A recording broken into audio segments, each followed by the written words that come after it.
My birthday? No. Okay. What are you doing, Rumble?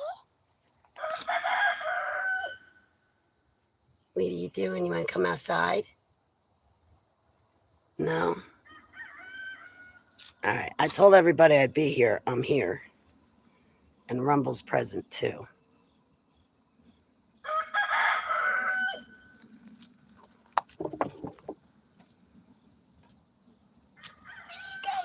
Doing, my fine feathered friends? I got a nice watermelon chunk to chop up for you guys and feed you.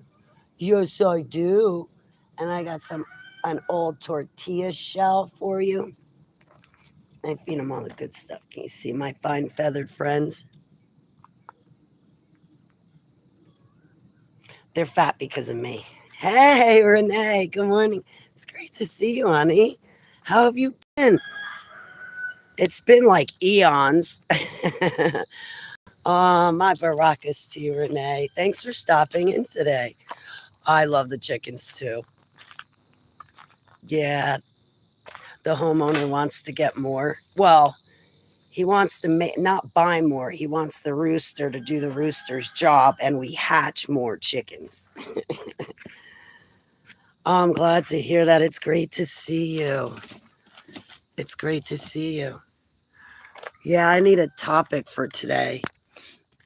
I'm going to do a broadcast on Aquarius rising for my birthday today, but I don't have a topic and I need one. Birthdays are awkward. Really awkward. You know, like I want to feel happy, but I feel guilt. You know, I don't. Yeah. Yeah, I sent out 10 letters, but Shanti was the only email that I was able to receive back. I got to send out all those letters again to the other channels to land interviews. Proton Mail would not allow me to receive any of my incoming email messages. None. Aquarius Rising had emailed me like 10 times and only one went through. So those other 10 letters that I sent out to the bigger channels to talk about the kids in the cage, they responded to me, but I never got their emails. So I have to re-email them with my new email address. Come here, Case. Get away from the road. Casey. Hello. Do you listen? Casey. You need to be on a leash. Casey.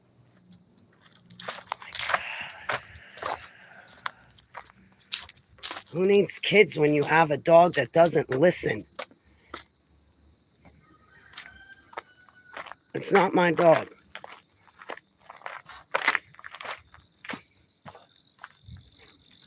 It's not. My dog is deceased. All right. I don't know, like, because it's, I guess, like my day and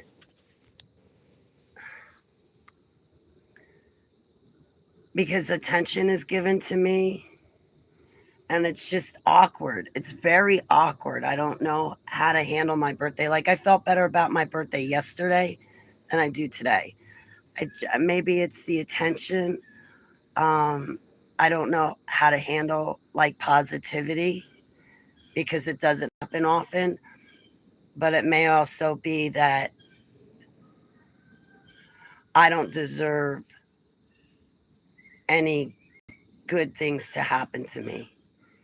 And having said that, I think that's the MK Ultra programming coming out. I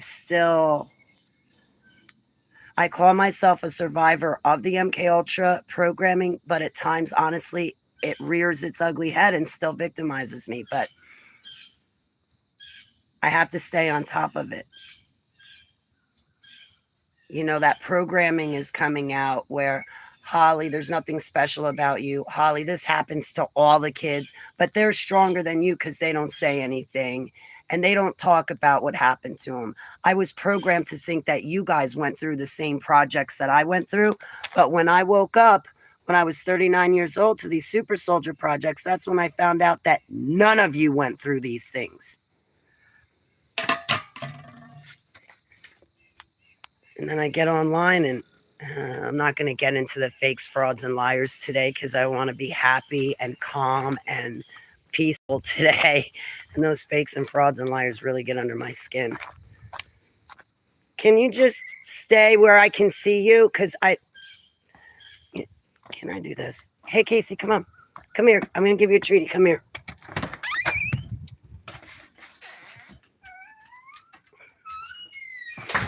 And I'm going to, once I give you this treaty, I'm going to go outside and sit by myself for an hour where I don't have to worry about any feathers, fur, or whatever else is going on. All right. You want treaties too, Rumble? Where's the thing?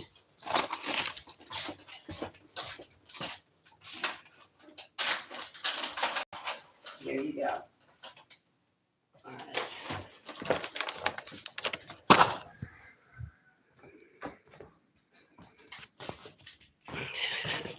Palestine. What Palestine? Israel demolished it all. They took all the Palestinian homes and demolished them.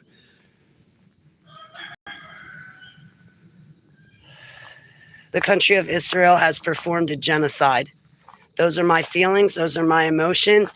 And anybody belittling me, fighting with me, or telling me that I'm wrong for how I see things, they can kiss off.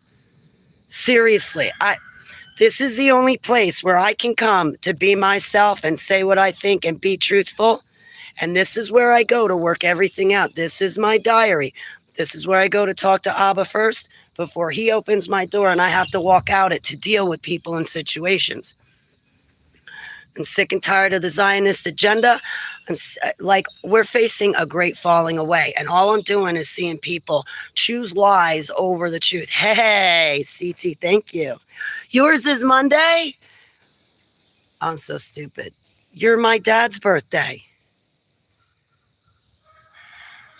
My dad, oh, happy early birthday, CT. Oh, I hope you have a wonderful, wonderful weekend. Oh, I hope you and your beautiful wife do something awesome. Last birthday, I slept through it. I was just talking to somebody yesterday. Oh, my godmother. I called her and she's like, well, I hope you do something for your birthday. And I was like, Judy, I can't remember last year. What did I do? Do you remember? And she goes, yeah, I remember what you did. You slept through it. You didn't do anything. So this year I'm not allowed to sleep through my birthday. Well, actually last year, honestly, Brandy, Rita, Alexius, and Izzy took me to a conference in August. So that was my gift. So I did do something. I just did it the month before. You took the week off? I always wanted to take a week off for my birthday. I always wanted to do that when I worked for AT&T and Pharmacia before Pfizer bought out Pharmacia. My whole group that I worked with in Pharmacia is now Pfizer employees, and guaranteed my old group is the same group that pushed out the vaccines. Hey, Donna, thank you. I appreciate it. 51. More like 51 going on 15.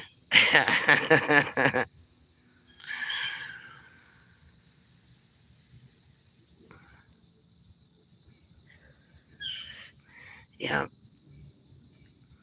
I never thought I'd make it to my 50s.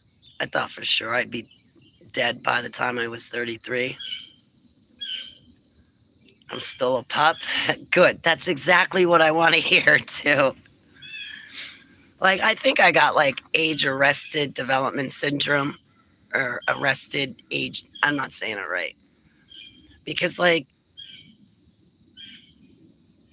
don't think I act like a 50-year-old acts or thinks. Thank you. My body does not feel like a young pup, but excuse me, I'm still behind the icon. I'm not trying to be rude or anything. But I wanted to come hang out with you fine folks today and just shoot the breeze because I'm not going to get anything productive done today. Not on my birthday. Pretty much this whole week I haven't gotten anything done.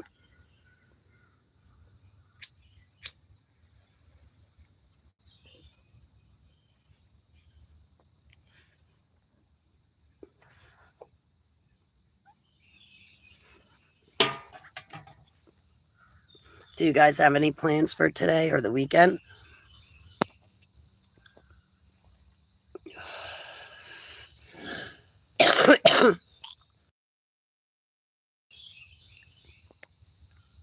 I don't. I would have liked to have taken a trip down to the shore today. If I had some gas money, I probably would like get in the car and take a trip. Drive to the shore, hang out with myself.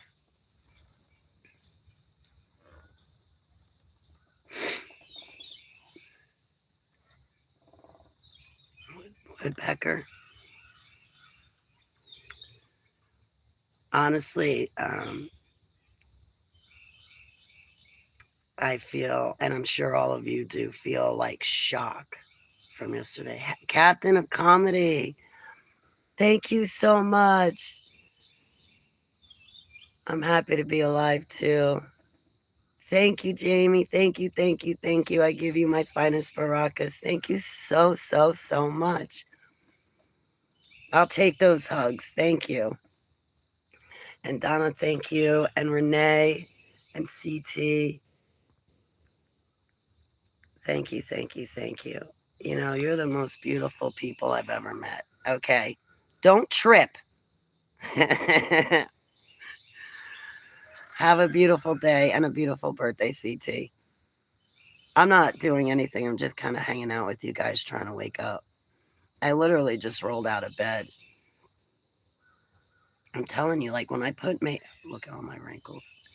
I put a lot of hard work into these. Do you know how long it took me to catch 3 dozen crows and then smack their feet on my face? 51 years. It took me a while. So I have wrinkles from smiling too much.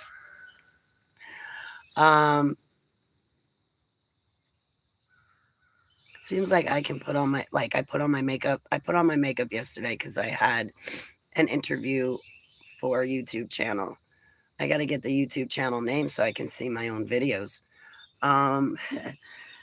It was a smaller channel. It's getting started, but I was more than happy to do it because it gave me a chance to speak to younger generations. Anyway, so I put makeup on yesterday. Well, when I went to sleep, I slept in it. And when I woke up, I think the makeup that I put on yesterday looks better now that it's been slept in than when I first put it on.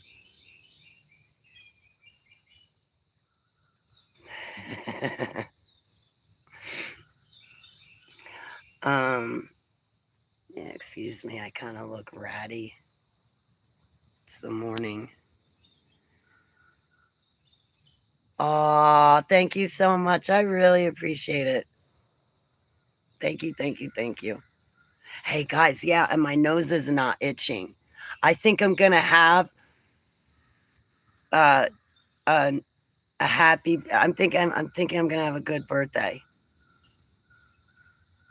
So long as no exes come out of the woodwork and no guys want to exploit my birthday by trying to take me out to have sex, I'm gonna have a great birthday. Why can't they think of me when they want to settle down and get married? No, they only think of me when they want to get lucky. I like my birthday. I just don't like how some certain other people treat it. You know?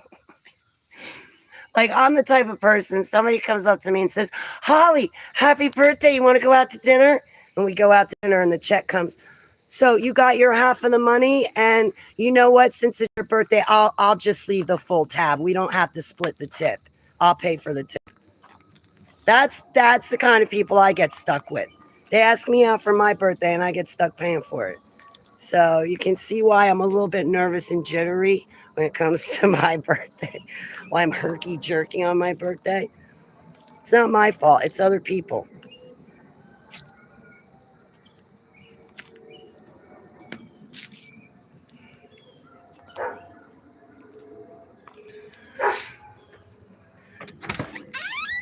And you guys aren't here and I could really use a hug. And I will never, ever again admit that I ever said that. I could really use a nice hug. But like from one of you guys, like Renee or CT or Donna, like a hug from one of you. Because you guys don't have wandering hands or minds that are in the gutter. You know?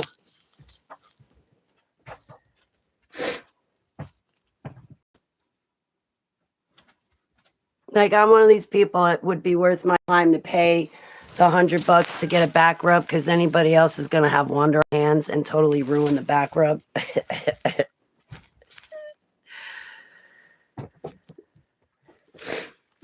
Sorry, I got to take off some of my layers. Like I've got layers on. You ate, see, get out. Get out. Get out. You are not supposed to be eating the cat food. No wonder why you're getting fat and your dad's getting mad at me.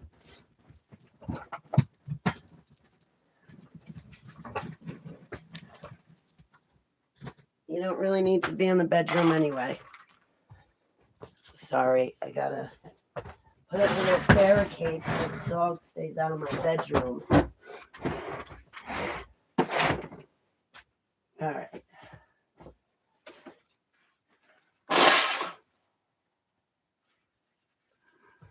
I still have to buy a second set of shelves and then I can unpack. Are you kidding? Oh, Donna, I lift you up to heavenly Abba. Oh my goodness.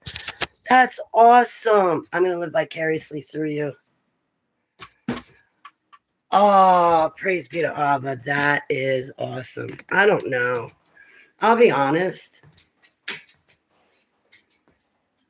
I'm already married to my Savior. The reason why I'm pointing there is because that's the north. And I believe his throne sits above the North Pole. All right, so, I don't really, I'm just, honestly, Donna, I'm not interested.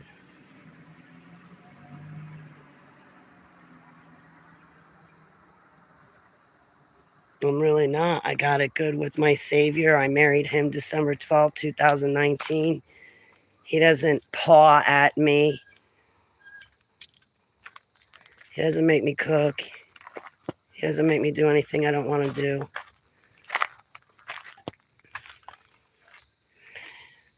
And as far, I'm not interested, to be honest with you. I'm happy with my Savior and being married to him and having a vow of celibacy. Like, really. I used to think I wanted somebody, but I don't. I want Yahusha. He fulfills my life. I would like to have like a partner in crime, somebody to do stuff with. Like, hey, you want to go here? All right, you drive. Hey, you want to go there? I'm going to drive. But I don't want to be poked and prodded at. I don't want to, like, if I were to have a relationship, it would have to be, I don't want to say the word, a biblical relationship. I don't want to say the word because I don't want to summon Biblia. And I bind and cast away Biblia, its legions, and its friends' legions. Get it out of here in Yahushua's name. But I would want a relationship that is righteous in the eyes of Abba. I've never had a relationship, a righteous relationship or a biblical relationship. It's the one thing I've never had, and it's the one thing I want. And all these guys nowadays, all they want to do is jump in the sack. I know, because just last month, I had an appointment where I paid somebody for a service, but they turned it into an opportunity to try to lay lips on me. It's like, dude, if I wanted sex, I wouldn't have paid you for this appointment and I would have said, hey, sex. But I didn't. I came in here. I handed you money because this is an appointment where I'm paying you for a service and it's not for sex. I'm paying you for a service so I can stay compliant with my full disability benefits. This is not an appointment, so you got 15 minutes to freaking hit on me. Hey, Blinky, it's my birthday, 51. Yeah. Want to be pulled out either. We were friends. Really? Ah, Donna, you're right. You're right. That's the key. And Donna, all that's been thrown at me are guys that paw at me. I need somebody to be a doctor or a mechanic, and instead their pants are on the ground. Like, you want... No, I'm not what I used to be. Okay, I stand for Yahusha now, and I just... No. And I've told these people I have a vow of celibacy, and still after that, they tried hitting on me and tried kissing on me physically. The next time somebody does that, they're going to get the teeth knocked in the back of their mouth. And when I have to go back for my appointment, I'm going to tell them, you know that I'm married to Yahusha. You know that I have a vow of celibacy, and meeting you is not going to make me change my vow of celibacy. Like, you have no respect for me, but you want me to swoon you and fawn all over you and like you. No, you didn't even court me. Go away. No. And I don't like the choice of guys. I don't like the selection that's in front of me either, Donna.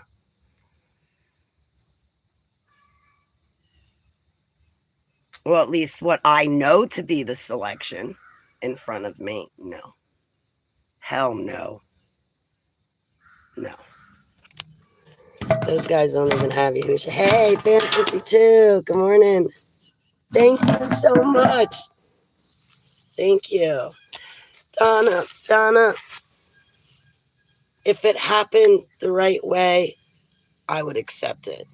But so far, it's not. And I really, like, I'll be honest, I always pick the losers to date. That's not to say the good ones never liked me. It's just that I went with the losers all the time.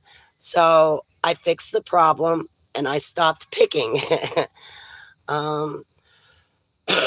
But if I were to go for any of these guys that so far have thrown themselves at me, all I'd be doing is making the same mistake over again. I will not have learned my lessons, and I will not have broken my patterns.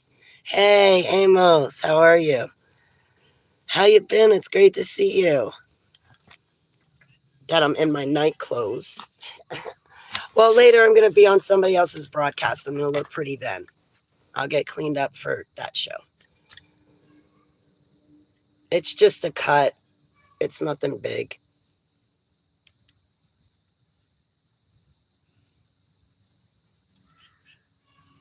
By accident, I hit my hand on my keyboard and it split open.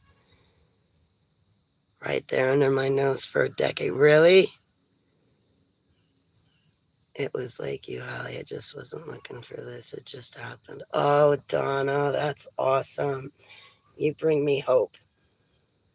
Donna, honestly, you give me hope. But until then, I'm like okay with you, Husha. I am.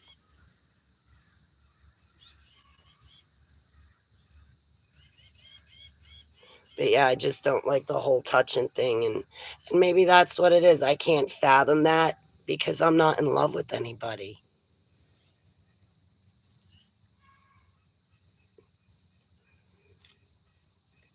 And if Heavenly Abba does not put a man in my life, that's okay too, because I'm going to be happy either way. My life's just going to be a lot more quieter without a guy, that's for sure. It's all about Abba's timing.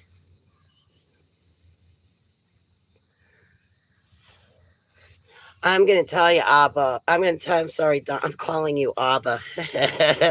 Donna, Donna, I was going to have to not nudge my shoulder. He's going to have to like slam into it a few times. But you want to put a man in my life. That little nudge you usually give, that ain't going to be enough for me. That is not going to do it. You're going to have to, I don't know, like a shove.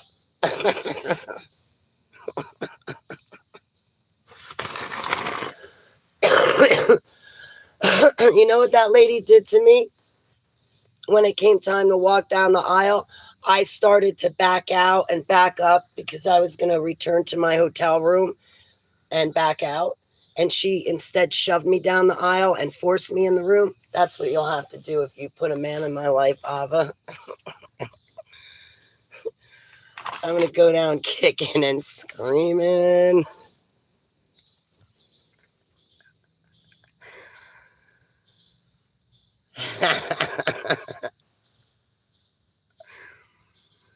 I don't know.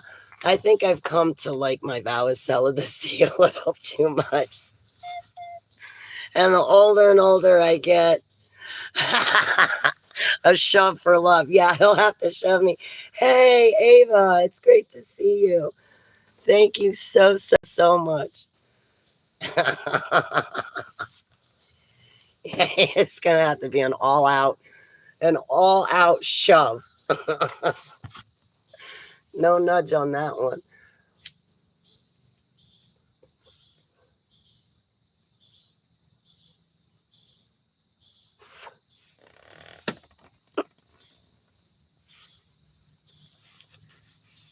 That's funny. Ava, I'm not gonna take methylene blue at all this week, and I'm gonna take another bath next week. If that water turns blue, so help me Yahuwah. My paranoia is gonna flare up.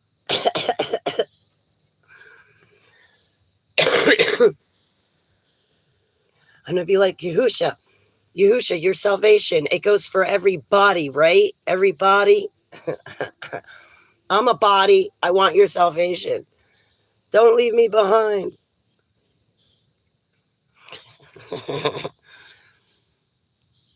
2020, and no one can handle me. I like the way you think, Ava E. No one can handle me except for Yahuwah. Yeah.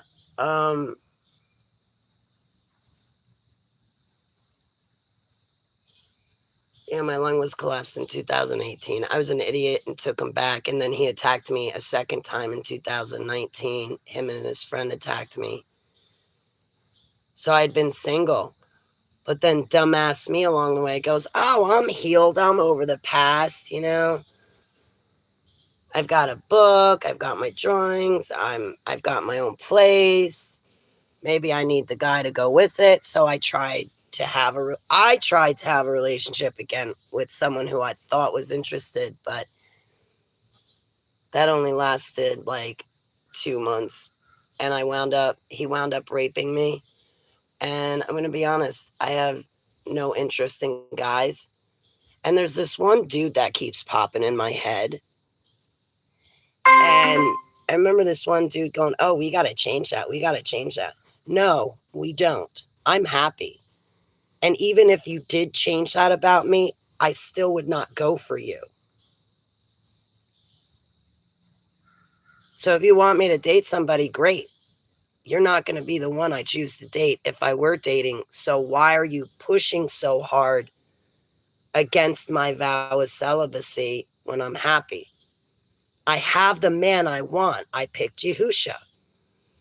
He's got bronze skin, white wool hair, green eyes, and he's perfect. He's a perfect man. I always wanted a perfect man. And then I met Yahusha. He's perfect. I found out he's single, so he's mine. Yeah, Ava E, I used to love men. But then I became scared of them. And now I have to remember I am over my fear of them and that I don't hate them. I have to remind myself. But I used to love them. Get my coffee started and hop off here. I'll see you later. Thank you so much, Donna. On such a blessed day. Thank you, thank you, thank you. Yes, you have restored my hope. Thank you. Hey, MMM. Thank you, thank you. It's great to see you. I hope you have a beautiful day, Donna. Welcome, MMM. It's great to see you. Excuse me that I'm hiding behind an icon. I'm not trying to be rude. You guys have your coffee. I got to make my kratom.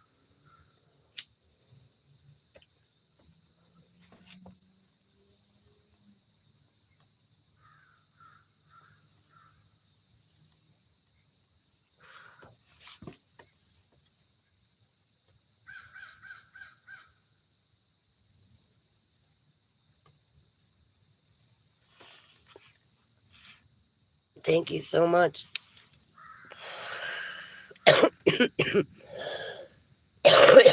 So this year, I'm not going to sleep through my birthday. I slept through my birthday last year. I asked my godmother, I was like, what did I do? She's like, you slept through it. Because I couldn't remember for the life of me. I'm like, what did I do for my birthday? I can't remember doing anything. It's just black. Yeah, it's all black because I was sleeping through it.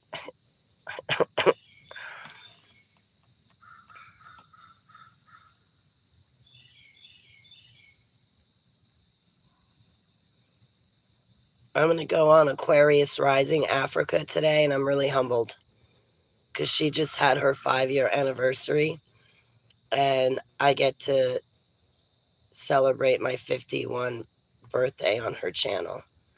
So when I look back on my 51st birthday, I'm going to be like, oh my gosh, I spent it with my online friends on HTV and Aquarius Rising and Shanti, and I spent it with my online friends, and I remember it. So thank you so much for being here with me. That's my opinion too, Ava. That's my opinion too, is that his birthday is September 11th. And I usually always make a birthday card for him.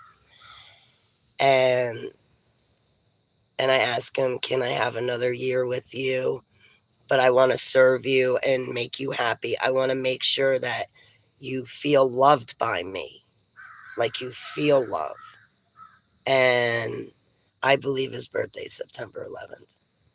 And to me, that makes sense because the Feast of Trumpets is around this year, and the Feast of Trumpets, which is an ordained feast of his in Leviticus 23 and Numbers 29, it welcomes the king. Well, we would welcome him into this world. The 3 wise men traveled, 2-3 years just to meet him.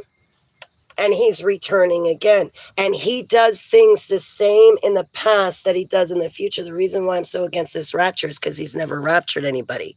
Ezekiel and Enoch are time traveling right now. There's time travel in the Bible. Just look at the Mount of Transfiguration, right? Where I'm going to screw this up. It's been so long. I got to get my head in the Bible again. James was a witness, I think. Yahusha was there. And it was Elijah and Moses who time traveled to the Mount of Transfiguration. And one of Yahusha's disciples said, hey, should I make a tabernacle for you, Yahusha? And I think Moses and Elijah, and Yahusha said no. And then they sent, and then Moses, I think it was Moses and Elijah time traveled back. Because of that part in the Bible, I was able to deprogram from Montauk and Project Seagate with all of those time travel projects that I had been exposed to. And going through gates in different dimensions. Oh, Peter said that. I'm sorry. See, I got to get back into the good book. Thank you for correcting me. Hey, Miss Wilson. Me too. I'm so humbled she's letting me spend my birthday there.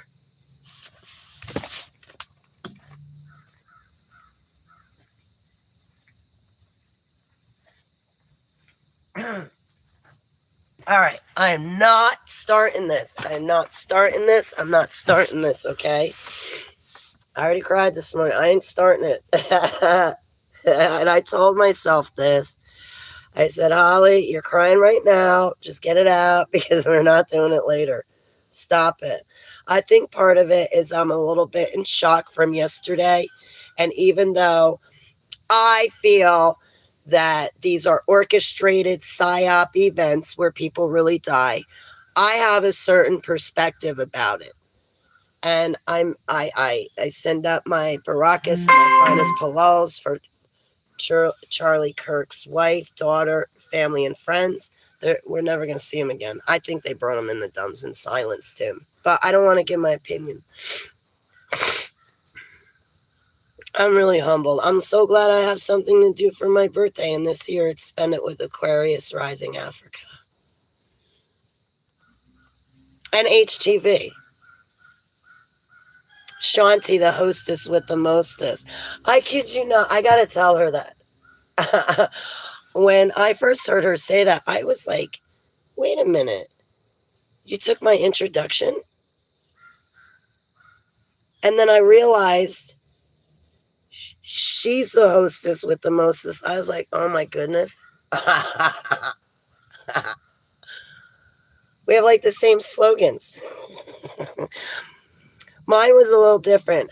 Even Sandy Marie Promotions had made me maymays for when I go on internet radio that said it had my ordination papers and it had a picture of me, but on top it said Holly Back. Well, I broadcast for Spirit Force on internet radio for Michael Basham on Spirit Force.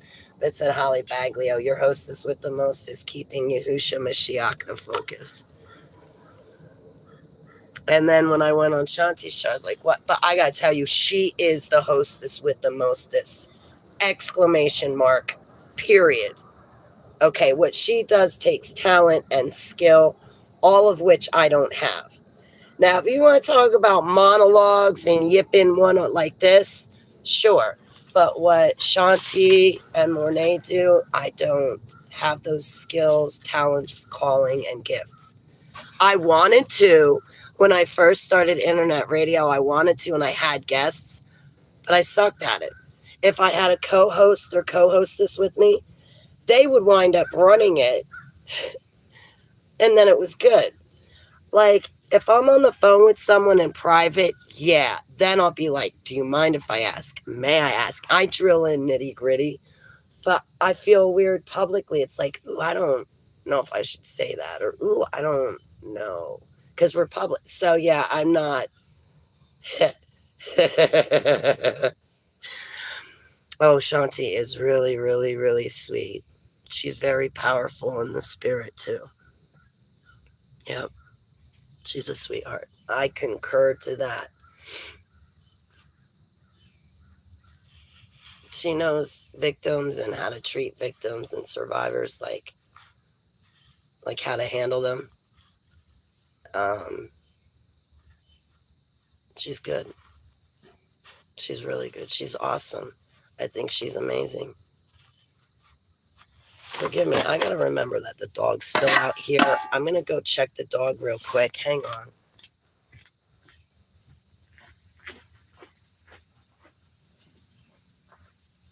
Okay.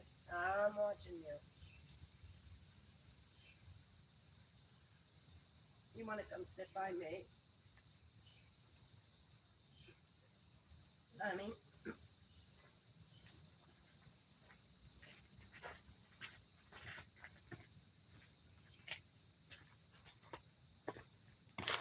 Oh, sorry.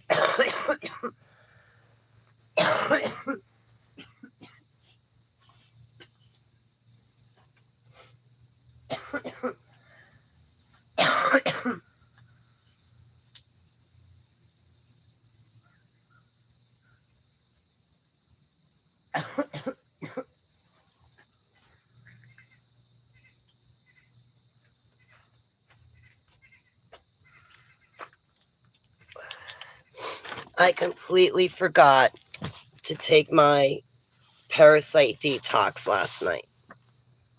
And I think it was day number 8 for the parasite detox. And it totally slipped my mind to take the drops and the binder. I wouldn't have needed the binder anyway if I didn't take the drops. But I forgot to take the drops entirely last night. And I woke up this morning. I feel pretty good. Now those sorry about to talk. I gotta take my pups out. Thank you, Ava E. Have a beautiful day. Yeah, I love animals. Like, I think those black things coming out of me might not. Someone said it could be the nanotech, and another person said it could be the mold. I gotta tell you, I've been waking up and I feel pretty good, and I've been sleeping better. I feel better. Ever since that bath, like, I feel better. Like, better sense of well-being. Hey, Blinky, it's so great to see you, honey. You did? Have I? No, this is the first time. Okay, Blinky, don't forget, if you get the worm, take the black goo. I was thinking that too, MMM.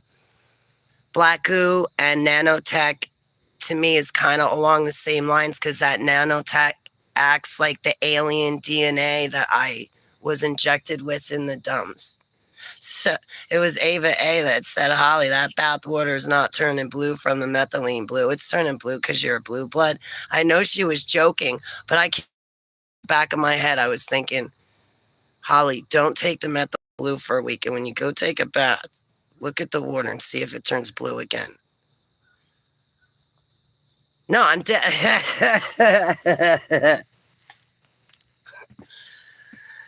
So I have it, but I don't need the methylene blue because my joints aren't stiff.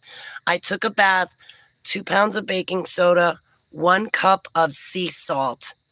I wound up putting a cup of borax. Be careful. You guys might not want to add the borax, because the protocol I was following was 2 pounds of baking soda and a cup of sea salt. But I, on my own, added. Just making sure. I heard a dog bark. I didn't want you to be running off anywhere. Yeah. I just felt urged to in the spirit. Yeah, you're going to feel better. Your guts. Okay, when you take to cure cancer, I saw another protocol by this woman. She said taking all 3 for 5 days, but I don't know the dosage. But the 3 were wormwood, clove, and black walnut green hull. Take the 3 of them together. Don't forget a binder. I would say get activated charcoal. It's black. It doesn't taste like anything. It's really, you'll be more amused with it than anything else. It really does not taste like anything. It goes down easy. It's black though. Get active. Now listen, with the activated charcoal, it strips your whole body of nutrients. So do not take your vitamins and minerals, I think, like 2 hours before the charcoal, or wait until 2 hours after the charcoal. But I've been trying to do it where I would take my vitamins and minerals and everything I want nutritious in the morning when I wake up, spend the day doing whatever, and then at 8 o'clock at night, when I was certain I was done eating and the only thing I'd have is maybe junk food. But see, I like to take my high calorie shake at night, but for 2 weeks I can switch it around. So about 8 o'clock, 9 o'clock, I would take the wormwood, clove, and black walnut hull drops. Like it's all 3 in 1 drop.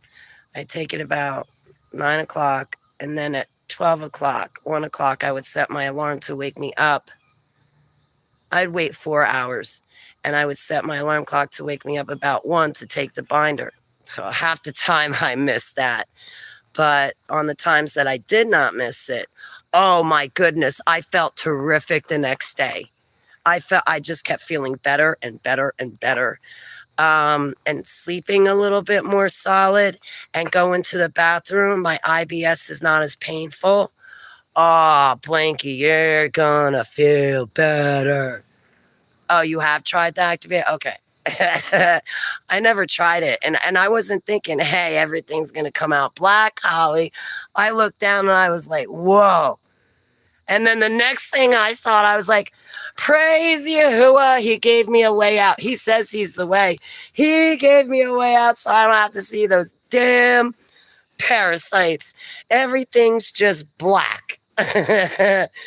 Boy, that spared me. Because I'll tell you a couple of times, Blinky, when I looked down in that toilet, everything went woo. And I'm like hanging on to the wall and countertop. I'm like, I'm going to pass out.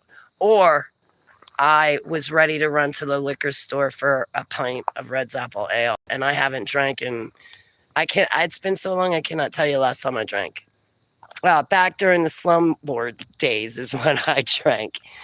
But that's because the doctor wouldn't give me any Xanax. But I really didn't need it. Actually, yeah, I did, because if I had taken the Xanax, I would not have been running to the liquor store, and I did not want to drink, and I told the doctor I didn't want to drink, but he didn't care. He didn't say, oh, I'd rather see you drink. I'm like, I'd rather not see me drink, and you give me the Xanax. We disagreed. He won, of course, because he's the one with the prescription pad. So I drank. Anyway, that was then. I've been here since May.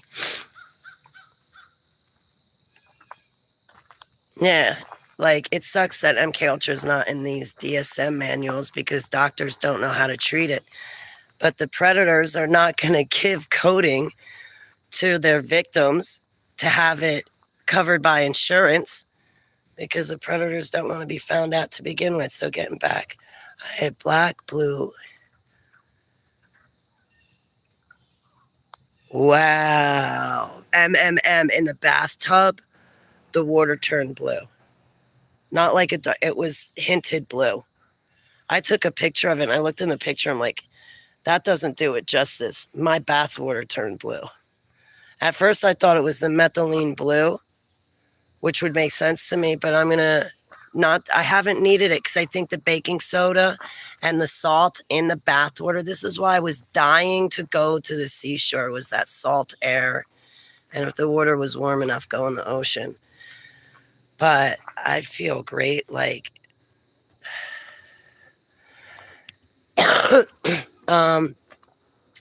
but yeah, take those drops, the herbs. Now listen, the parasites do not grow a tolerance to these herbs. It's 2 weeks on, 2 weeks off, 2 weeks on, you're done.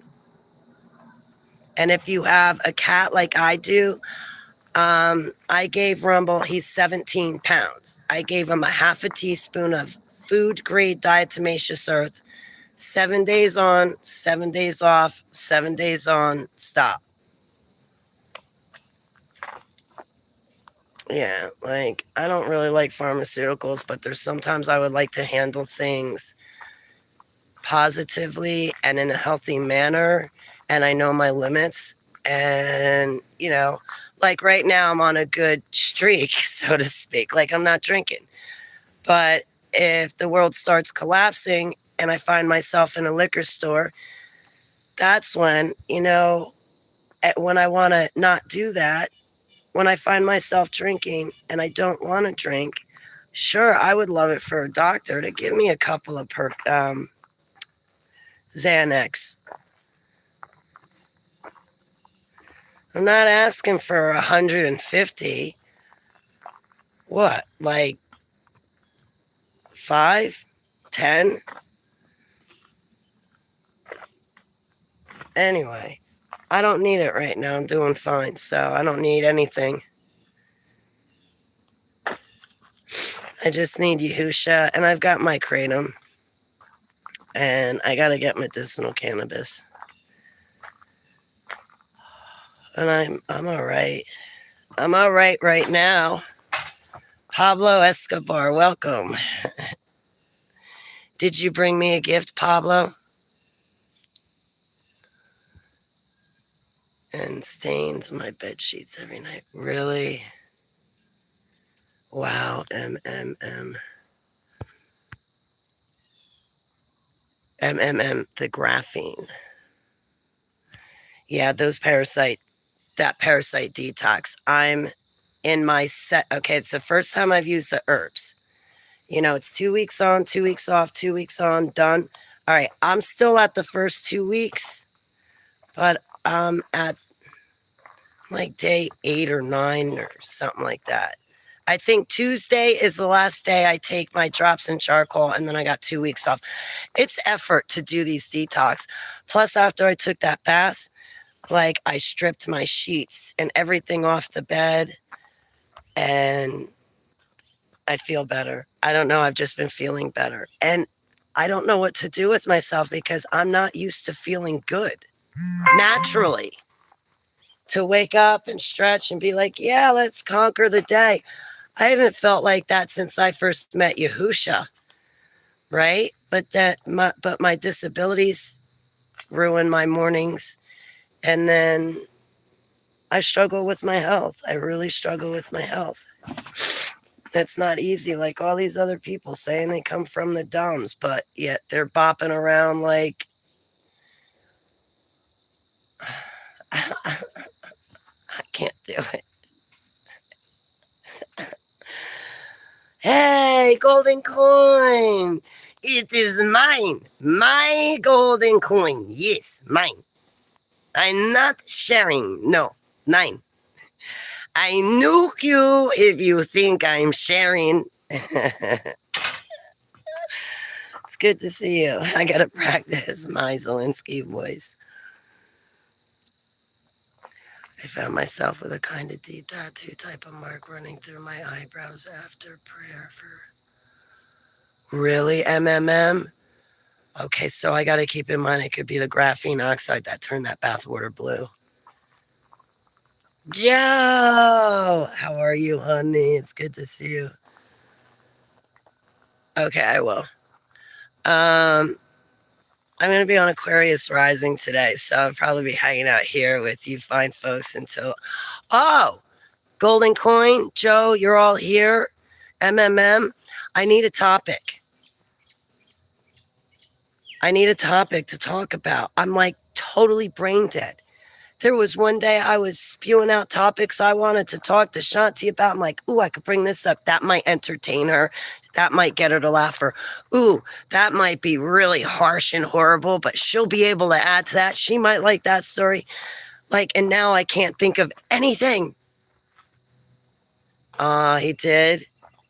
He seems like a nice man. I was like, you know, what I did was I just got a hold of Russ Disdar's videos and I listened to them myself. And then about twice a year, I would try to get myself to a conference so I could physically place myself in front of Russ Disdar and say, Russ, look at me, come here. But I also wanted to look at him. And the last time I saw him, he had like 5 dark powers on top of him. Really bad powers. And he didn't, and I never got to meet with him. He was rushed to the hospital. I had a bad allergy attack. I was begging people to call 911, but nobody would.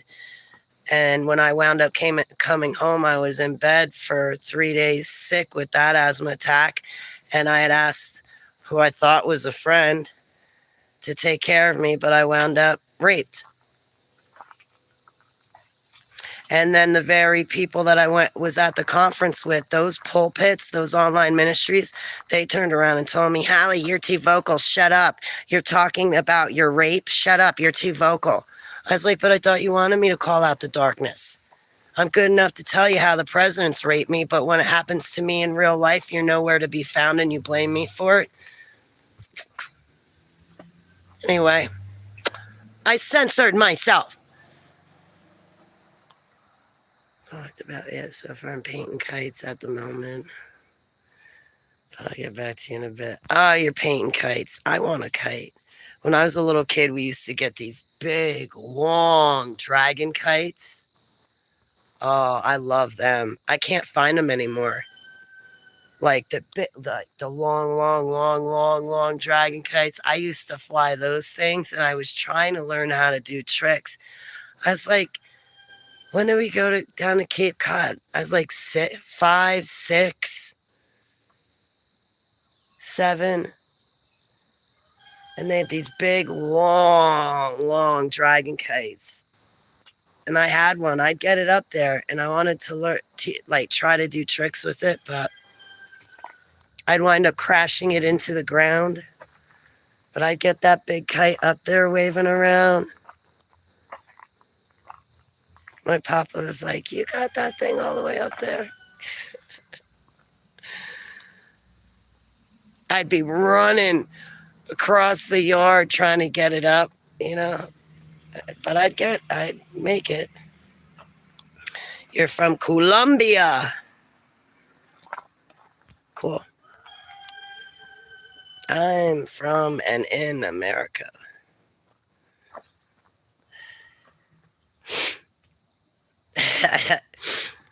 They call Jersey the armpit of America, but if they don't watch out, you know, if you punch somebody's armpit, if you punch them in the right spot in their armpit, you could ultimately explode their heart. You could crush that vein or do something to that artery.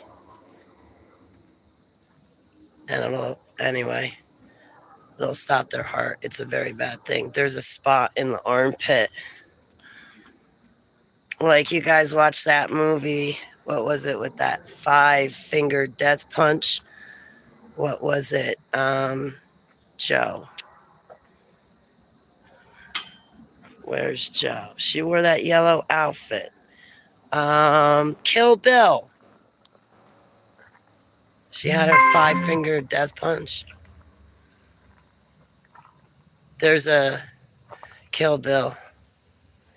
Kill Bill, right? I like that.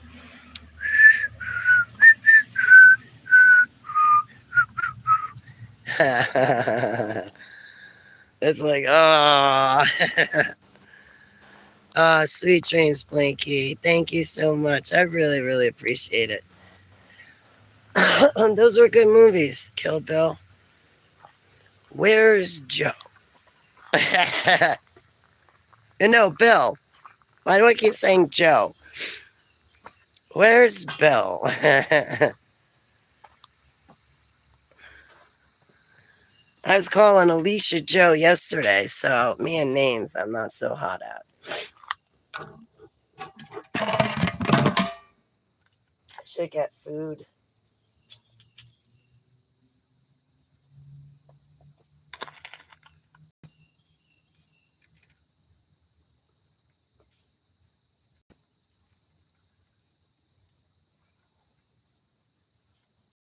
But yeah, through that detox, there's some strange things coming out.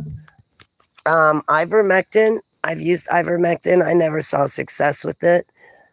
I've used diatomaceous earth. I think that stuff cleaned me out. But the thing is diatomaceous earth strips your body of nutrients. So you cannot take diatomaceous earth with vitamins and minerals because it just flushes out your vitamins and minerals. But I'm feeling a lot better, that's for sure. Like, I think people are probably scared to come into my chat room after my diary post. Oh, by the way, my diary posts that I put up on YouTube, they were meant for Facebook. They weren't for YouTube. Just I didn't put them up on Facebook because a lot of people are upset. I guess that I have friends and very dear special friends to me that knew Charlie Kirk. I'm sorry. And I'm not trying to upset my friends, and they were upset with me and some of my posts. But I was looking into what happened, and I was looking into it from all angles. And like, my one friend is a part of a group that she pays to be a part of, and she gave me information from that group. I'm not going to repeat the information, and plus I'm not able to. But apparently our dear friend Charlie was involved with exposing a lot of things. And it would not surprise me if this event was staged for various multiple reasons, but that he was put into witness protection And yeah, they would not take his wife and his daughter because they would want and need the public to buy that he was dead. Either way, we're not going to see him again. I don't believe what was shown to me on TV. It looked like I was watching a movie. It did not look like real life to me.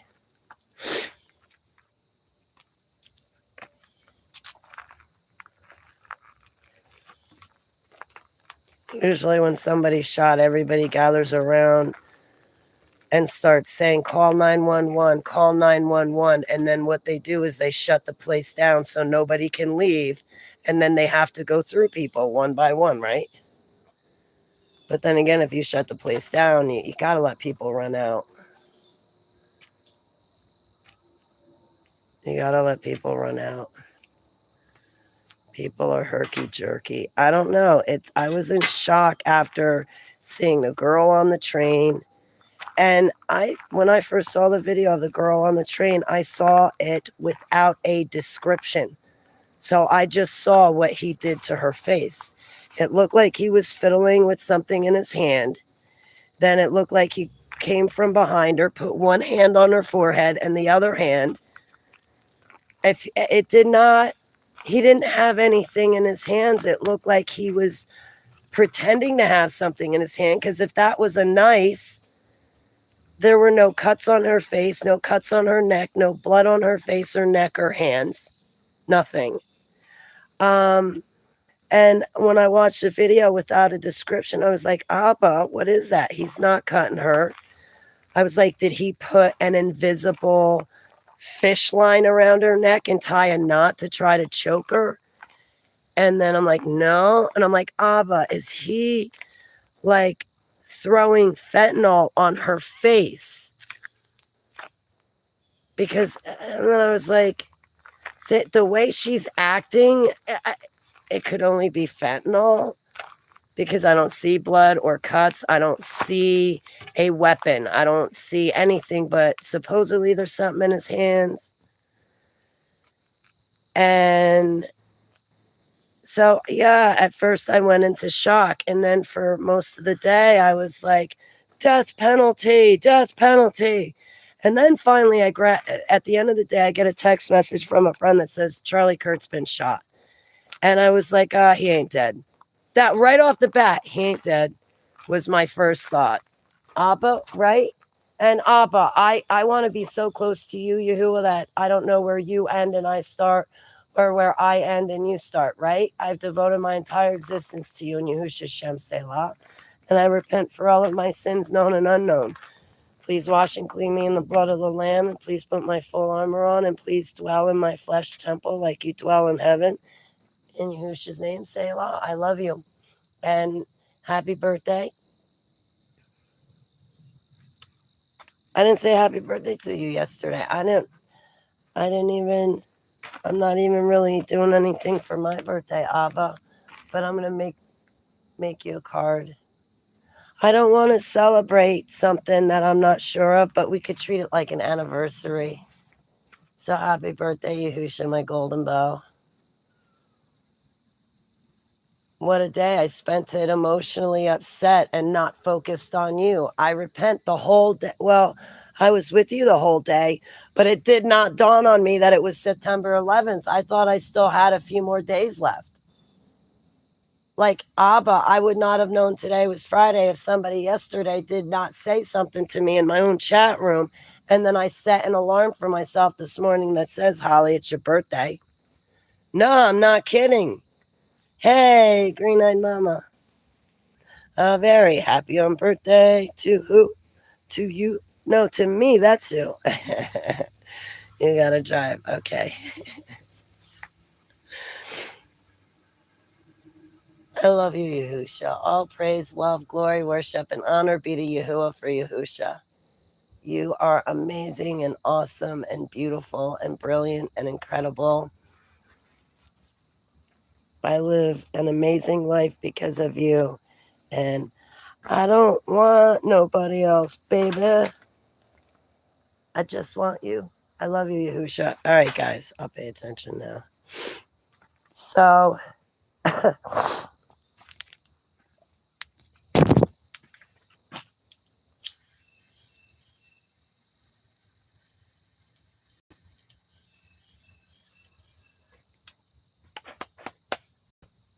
So all day I saw how emotional I was, and I was like, Holly, you're calling for the death penalty. I mean, do you hear yourself?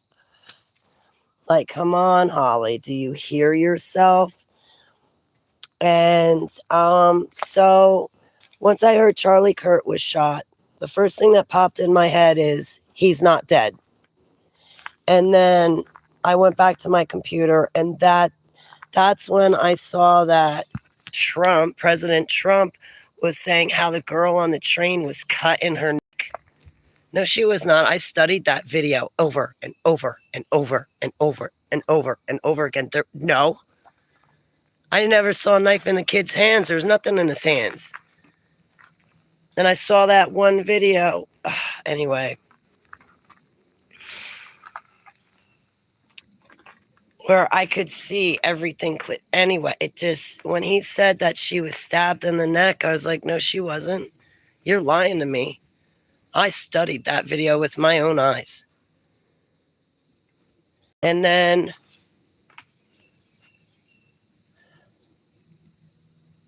when I looked at Charlie Kirk's shooting, I was like, oh, wow, this is worse than I thought. When I saw the video, I said to myself, this is worse than I thought. He's dead. And I turned around and I said to everybody else, like, I just saw the video real quick. I'm like, with that video, looks like he's dead. But then when I went back to rewatch the video, and then when they carried him out, you couldn't see anything at all. I felt like I was watching a movie.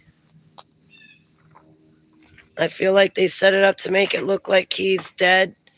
So now the world will never hear his voice, and I feel that he did have a positive voice.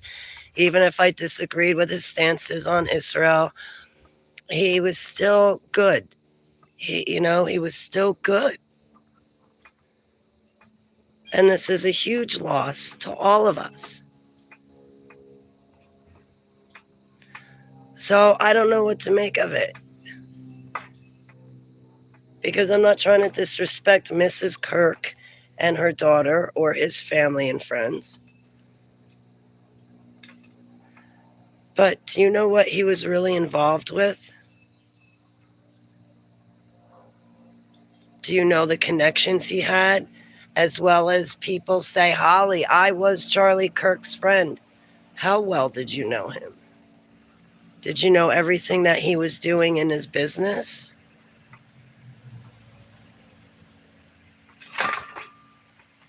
I don't know. He may have been exposing and uncovering some pretty major things.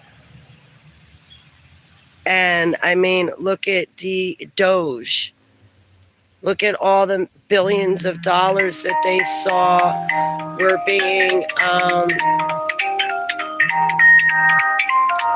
not going to take that. I'm here right now. I'll call back. What about all the DOGE, all the millions and billions of dollars that America is wasting of taxpayers' money? We're sending like $2 million over to another country so they can have Sesame Street broadcast. But look at how Americans are living. I personally need help. I need a dentist. I need a pair of jeans. I need jeans that don't have holes in them. And you're sending millions and billions of dollars over to other countries. And what happened with that? Nothing. They're still sending millions and billions of dollars to other countries, and screw you, American people. Screw us, American people. Screw us, the American citizen that's living on this land.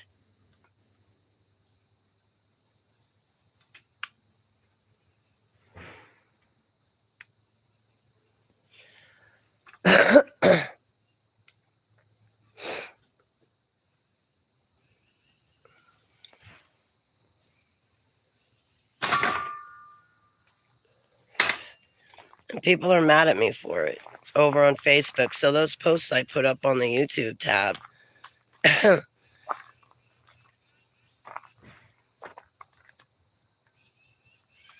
they're not for you guys, they're for Facebook.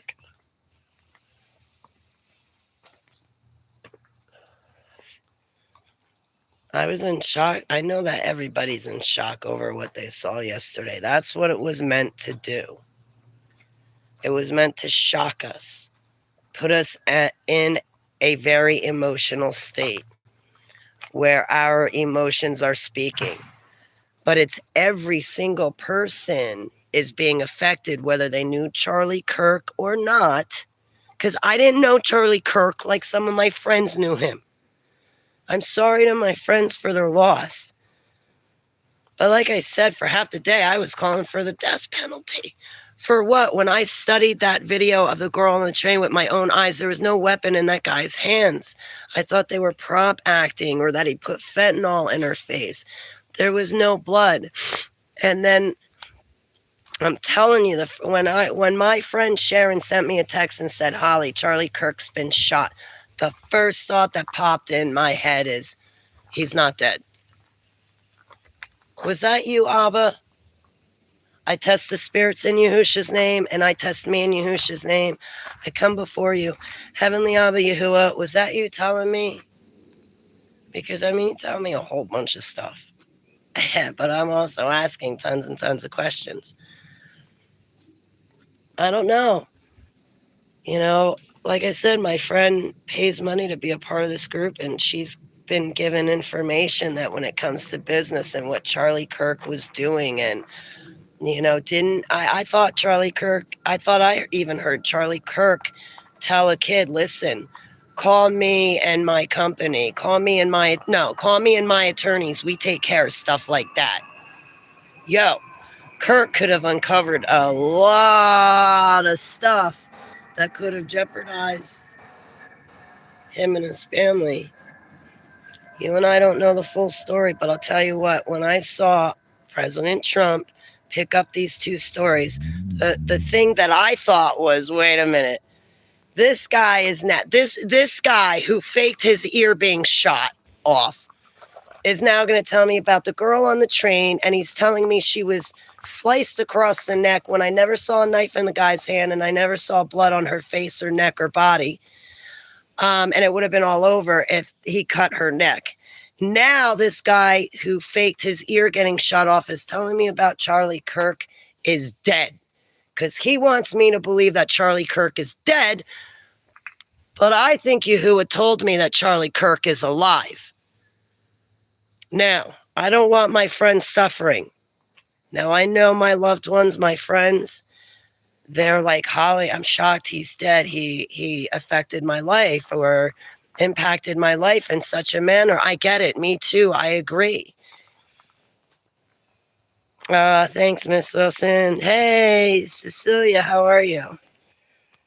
Hi, Tiffany, how are you? Welcome. So, I rebuke myself for what I said about the death penalty. That's not the way. We can throw somebody in jail and lose the key and forget about them, but I'm not going to take another life. But we can throw them in jail and lose the key and forget they're there.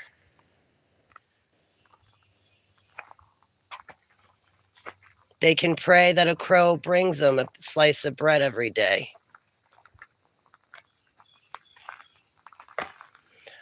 Or that a donkey brings them a pouch of water for them to drink.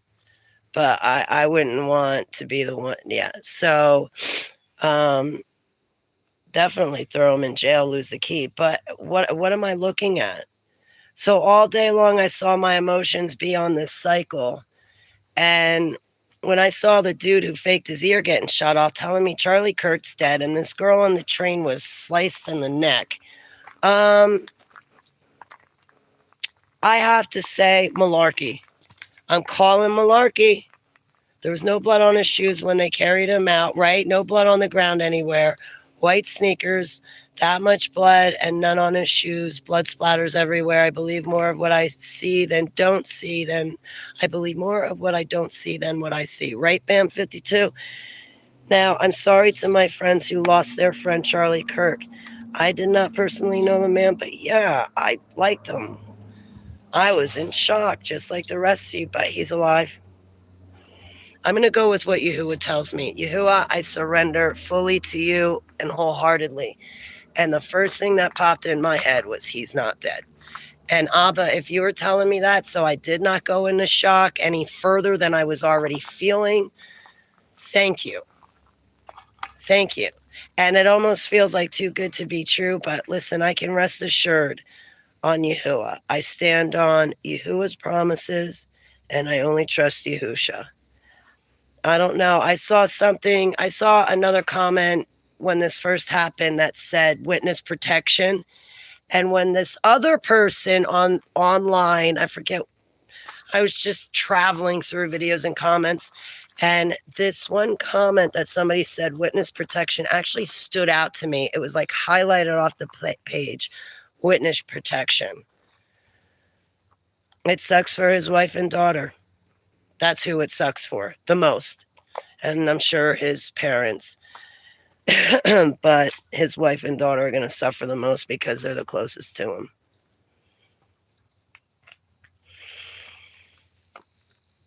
Listen, I put it up on Facebook links. Call for an uprising is over on Rumble. He dissected it play by play. There are a couple of videos I put up. I want to say King Nico. He does a little, like, these are people, they do different kinds of work. They look at it at different angles, and I'm open to all angles. I don't want to be narrow-minded. I already get narrow-minded, when I preach. Ghost Duos Rock told you immediately, Holly. All praise, love, glory, worship, and honor be to Yahuwah for Yahushua HaMashiach.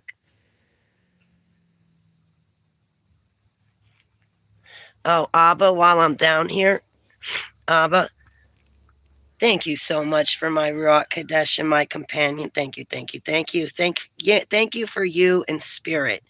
In Yahusha's Shem Selah. Yeah, so this is what I'm trying to tell my friends. Calm down. I know it sucks, but I do not feel that he suffered that fate only because of what I believe Yahuwah told me. And I'm going to stand on what Yahuwah says.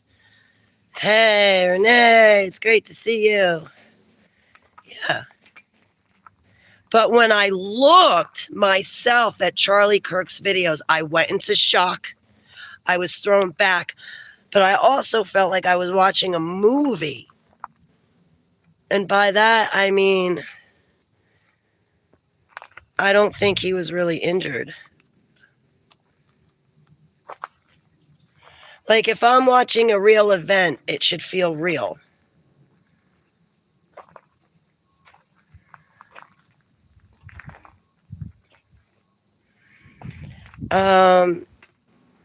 And so I think they use these events to put everybody into shock, get us all emotional.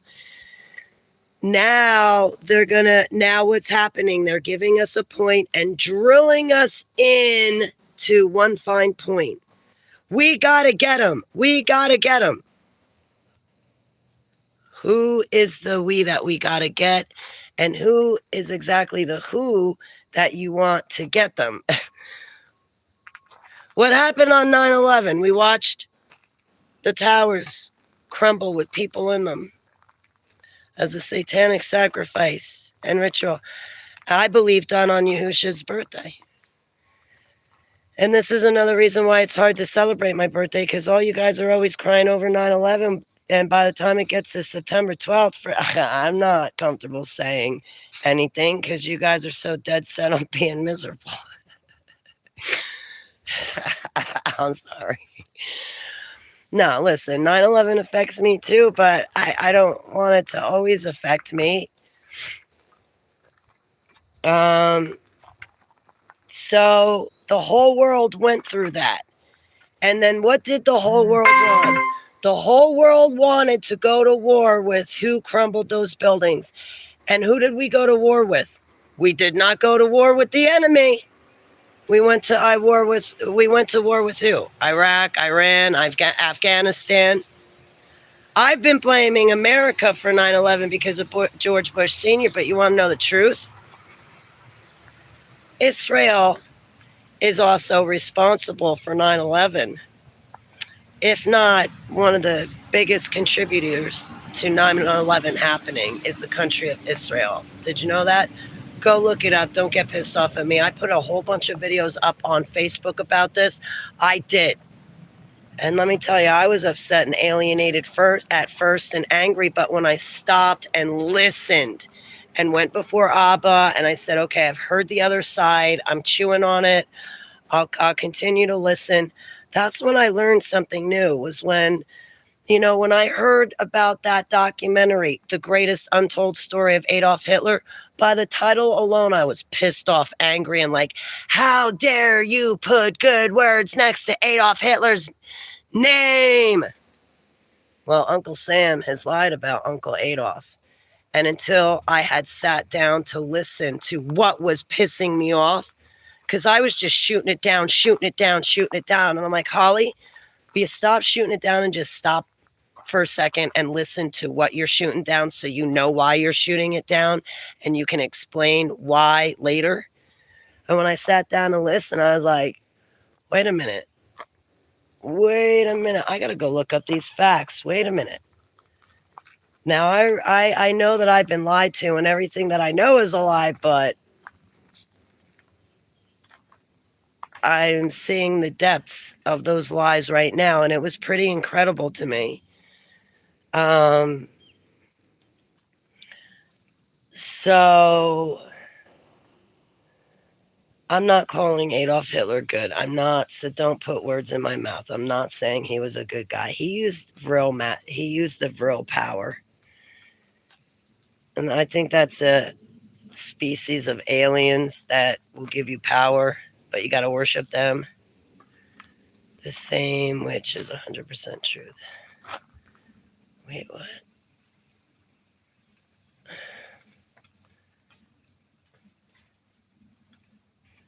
A shade of green. Ironically, my left eyebrow was also attacked. Oh my goodness. Oh, wow. Yeah, for a parasite cleanse, use the herbs. Parasites can build up a tolerance to ivermectin and fenbendazole. And you want to keep ivermectin anyway for flu-like symptoms. You don't want to take it every day constantly. You want to take it for when you get these different strains of whatever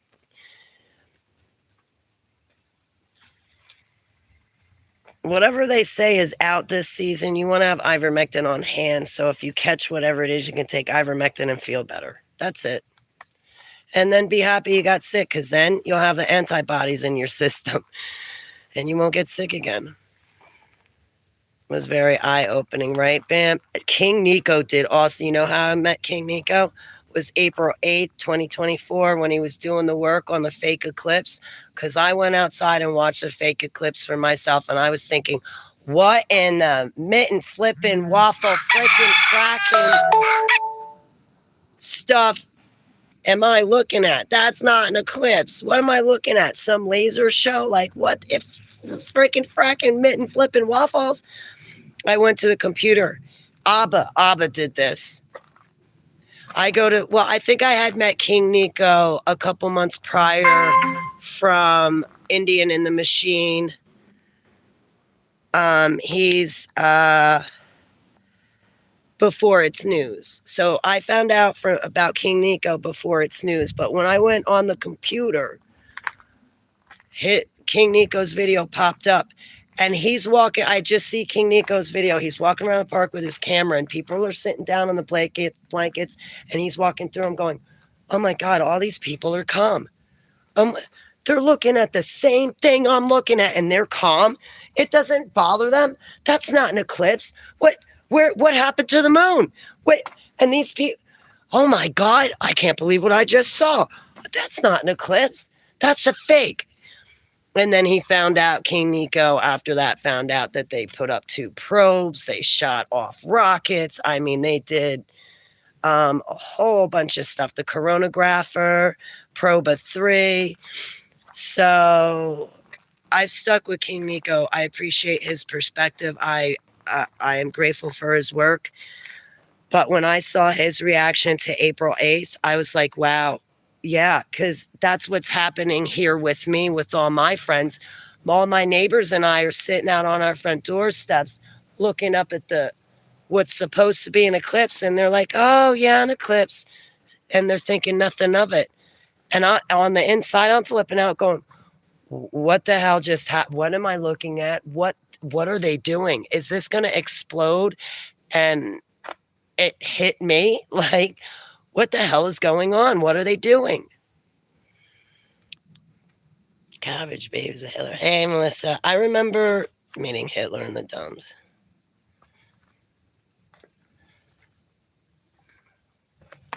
All that gene splicing.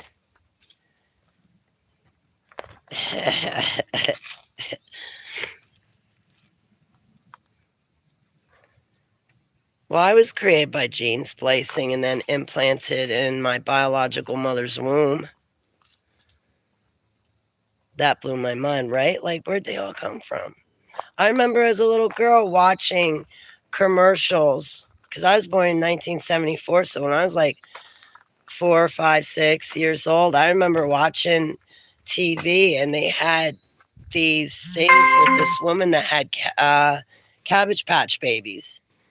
Like, she was picking them right out of the cabbage and laying them on the ground. It was always on at the end of one of these TV shows they had on. And that's another thing. I remember my own grandmother, when she would write the dates on her checks, she would put I-980 or I-981. And now all of a sudden that I has turned into a 1. I'm not kidding. My own grandmother who raised me. And then when I went to school, I was like, well, they put a 1 and you're putting an I. Why do you do that? And I forgot her answer. Hey, Paul. You remember that too? How you doing, Paul? It's great to see you. Paul, hey. Assume the position. We have to take our beatings. So I don't want people to get mad at me about Charlie Kirk. I'm sorry for their loss. I'm sorry for his daughter and child. I did not do this. I don't get mad at me that I'm a curious person and I'm looking into what happened. But if I'm going to trust my own eyes and trust that still small voice that said he's not dead, then I'm going to go with Abba. It's pissing people off. I'm sorry. The witness protection, that makes sense to me for Charlie Kirk. That makes sense to me. Listen, this world is so far gone. The bad guys are not going to be brought to justice. They are too deeply embedded. There's too many of them. It's going to take Yahusha's return to get them out. See, when Yahusha returns, it's all out war. He's removing the tares first. What's his stays, because it says very distinctly, the meek inherit the earth. We're staying. We ain't going nowhere. We're not going nowhere. Test everything. Yeah, test it, whether it's nailed down or not nailed down. Test, test, test, and test. Bring everything to him.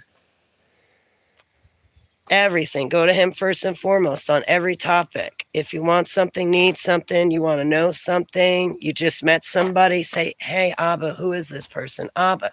It's tiring. It gets draining. But how else are you going to build a relationship with your creator unless you go to him about these little things? And he wants to know. You are that better thing that he's got to do. Everybody's like, oh yeah, Abba, he sits up there and he just stamps his cane and he's got better things to do than to worry about me and my peon life. No, You are that better thing that he has to do. He created you. He loves you. He wants you. He's coming back for you. He didn't forget about you. This world has misrepresented him. The closest do the most sabotage. Yes, they do.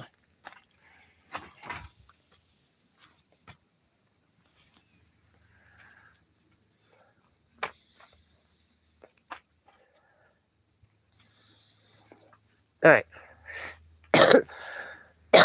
Let's think about putting something in Holy Bag of Lions stomach. Leave off the N. We don't want any neg and Nancy's today.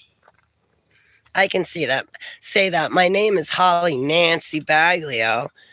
And that's why I can pick on my name. I'm sorry if you have the same name as me. Because I'm going to pick on it. Nobody is impervious, not even myself, to my sense of humor and antics.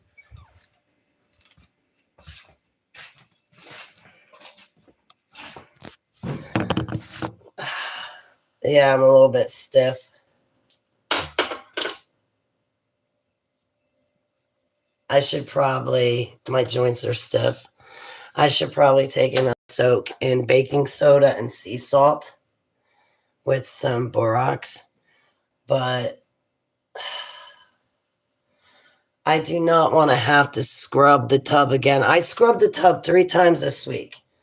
No.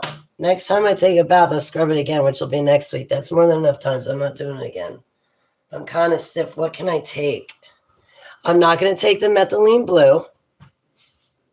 Okay.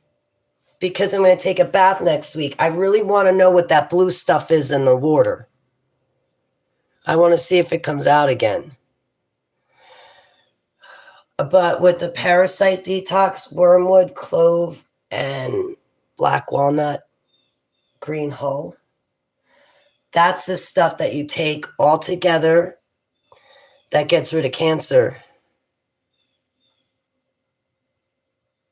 No, Stacy. Oh, well then, listen. He gave me a message for you. He has not forgotten you. He's coming back for you. Go to him directly.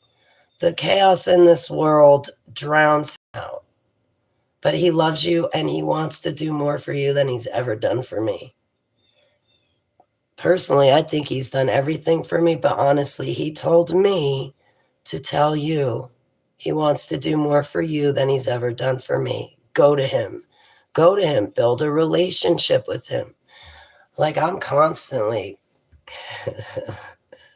nagging him, crawling up his leg, bothering him. Like, I just constantly, like, my life, I emptied out my life so Yahuwah has more room to fill it. Like, once I met Yahusha, it was like, how can I get rid of all these other people so I can just have you and focus on you? Because they're boring to me, and I just want to live in the spirit with you until you physically return, because I don't like this world. This world, everything that we've been taught and know is complete and utter lies. The borax, I don't know. I added the borax, Stacy, because somebody else in my chat room mentioned it. The protocol was for 2 to 3 pounds of baking soda, depending your weight, I think. 2 to 3 pounds of baking soda, a cup of sea salt, and fill up the bathtub so you're immersed. Get the bathtub as hot as you can stand it. Get in and soak in it until the water cools off to body temperature, until it gets cold. Turmeric.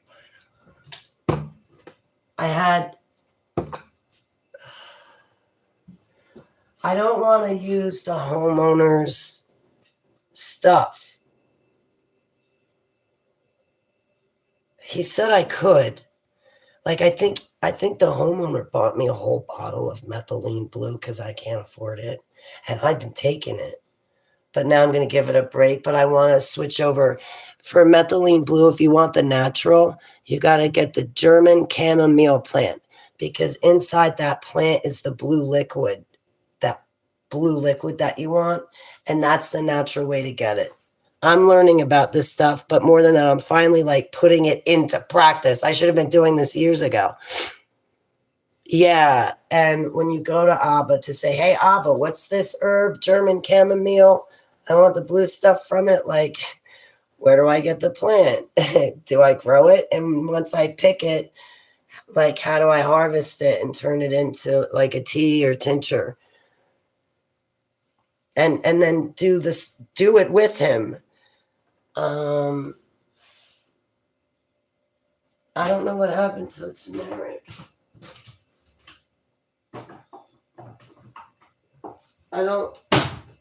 Because I don't want to.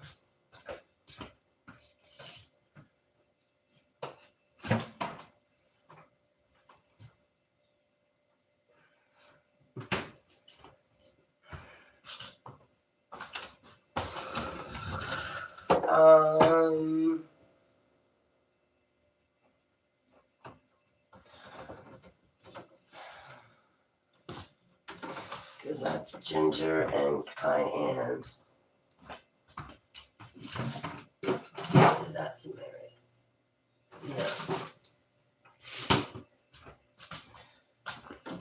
Because he has ginger shots, but I don't want to.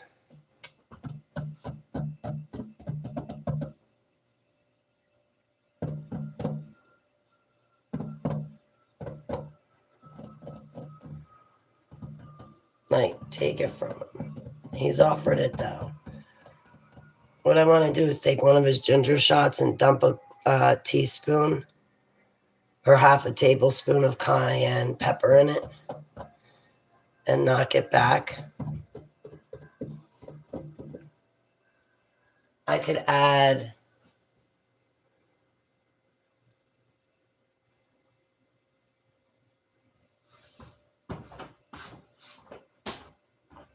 I don't know. These are kind of cheaper though. I think these are like the cheaper ones.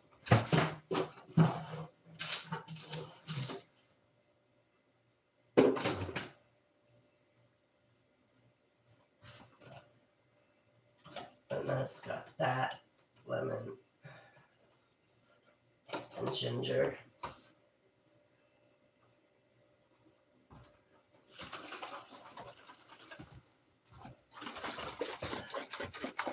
Here, this should help, right? There's a cayenne pepper.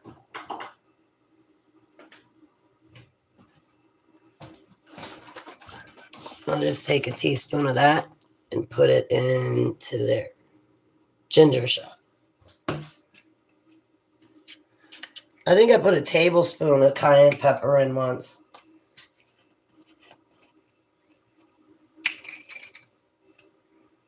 I know it's going to warm my belly and kind of burn.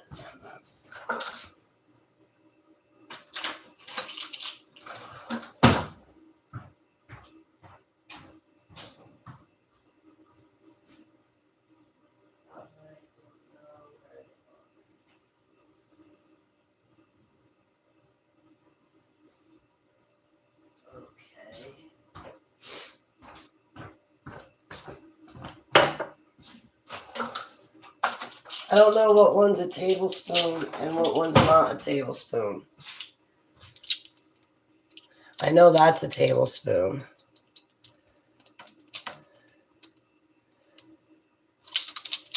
I'm going to assume that's a teaspoon.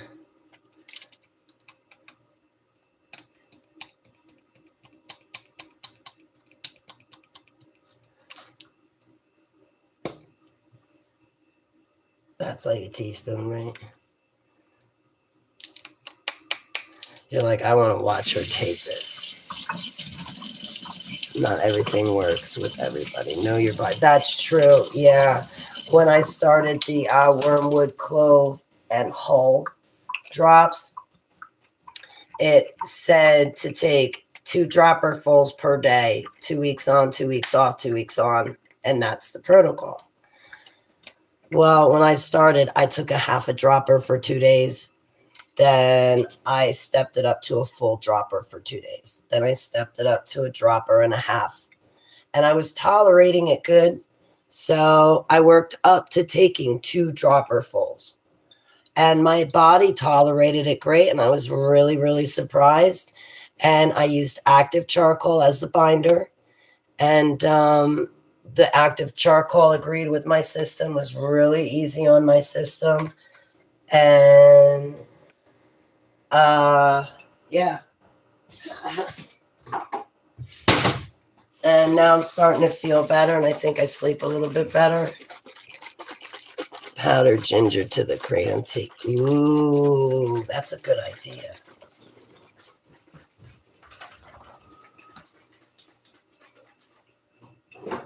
That's a good. Where'd my ginger go? All right, I'm not looking for it now. I know I got ginger somewhere. I had turmeric, but he used it. I don't care. I just gotta get more. I gotta remember to get more, because when I get to the store, it's like all of a sudden I drop, like, it's like, duh, what I have to get? Oh, wait, you're here. Who's out there? Oh, I'm sorry. Oh, you're such a good girl. And the cat came in. Good. Somebody's walking up the street with a pet. I'm glad we're inside. So you put it in. Oh, I see. You filter it through. The ginger powder doesn't melt away. All right. And this is an empty stomach.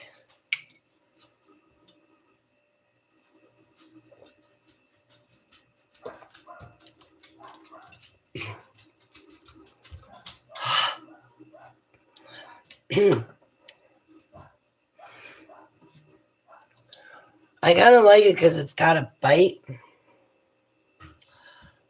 Hey, Susan, how are you?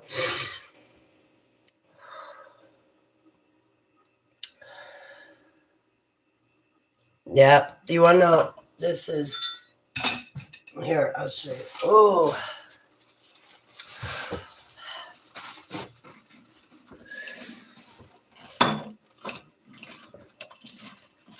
All right, so like I put my kratom through one of these things. So I'll put the kratom and boiling water in here. Try to make a shoddy, and then I'll filter it that way. Ooh. Susan, I just took a shot of ginger with a teaspoon, more than a teaspoon of cayenne pepper.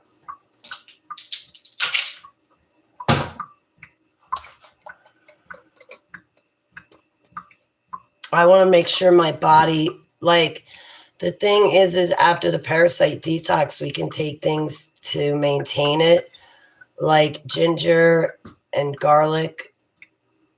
You can take garlic oil and ginger, and there's other things that have parasitic property or anti-parasitic properties to them.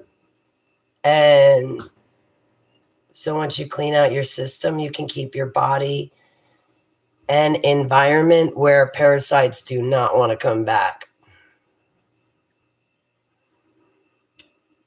Yeah, I'm learning about that. The cayenne pepper, the ginger. I got that book, the 250 recipes. Oh, you know what I want to try? Where'd it go? We have mullein. I want to try this in a tea. This is mullein that grows right there in my yard. I want to make a tea, and I bet you, hopefully it'll clear me all out.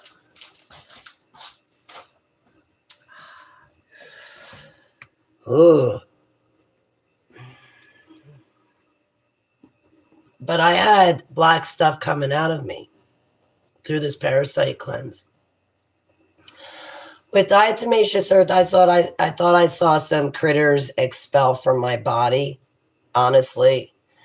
Ivermectin, I did not see anything leave my body. The parasite drops that I'm talking about, the wormwood, clove, and hull.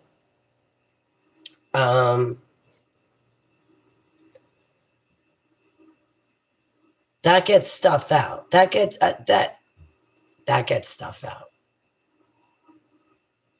Like there's black stuff coming out of me. That's why, because I have asthma and I had 2 nasal polyp removal surgeries. Like, I have asthma and sinus problems. I was always getting sinus infections and bronchitis growing up.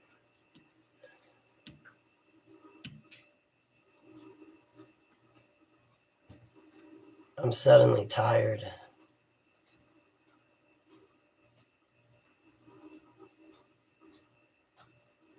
What time is it? Could I take a nap? I'm going to have to go shortly anyway. You know why? I got to get ready to go on Africa Rising. I'll look pretty for that video. And then afterwards, I'll probably come back and hang out this afternoon too. It's good to see you, Green-Eyed Mama.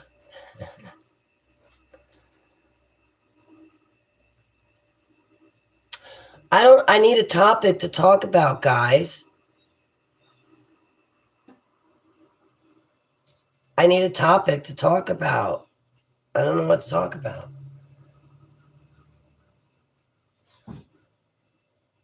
Yahuwah. Can you give me ideas of what to talk to Shanti about?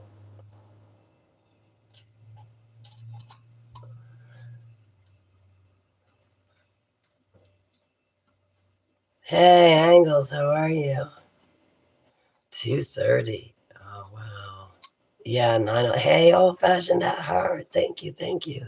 Thank you, ladies, very much. Yeah, I'll be back to hang out later, too. I'm so glad I got something to do for my birthday. I'm so glad Shanti's having me on her channel. That's really, really, really cool. Because last year I slept through my birthday. Not that it's anything special, I just don't.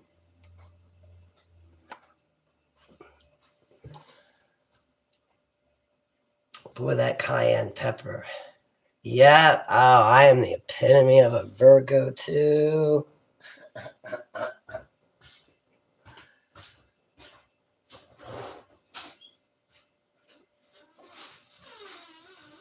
I don't get into all the astronomy stuff or astrology stuff. Oh, now my stomach's like burning. Oh, it's because it's empty.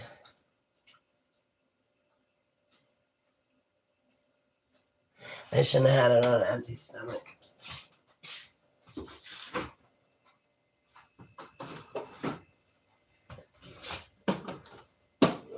I'm gonna steal an egg. Oop.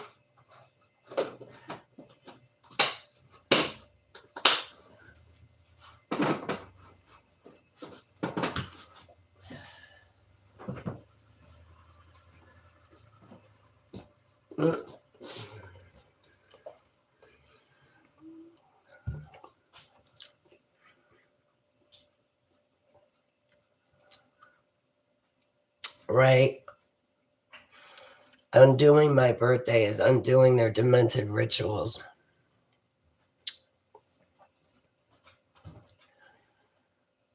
Yeah, and they're doing rituals on people. I mean, and look, like everybody wants revenge on what? On who? They want to get back at who for these shootings?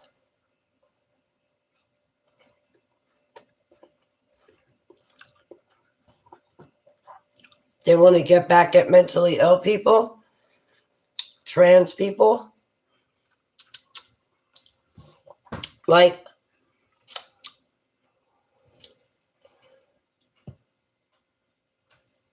so they're going to take everybody else and make them mentally ill by making them want revenge on people who are mentally ill to begin with to do such acts. I think it's a psyop. And I think maybe Charlie Kirk is in witness protection. Or they put him down in a dump to silence him. Either way, we're not going to hear from him or see him again. Yeah. Spirit rituals are done in the spirit realm. Absolutely. People at home are doing rituals against public figures all the time. Even bigger organizations or bigger groups of people are doing rituals all the time.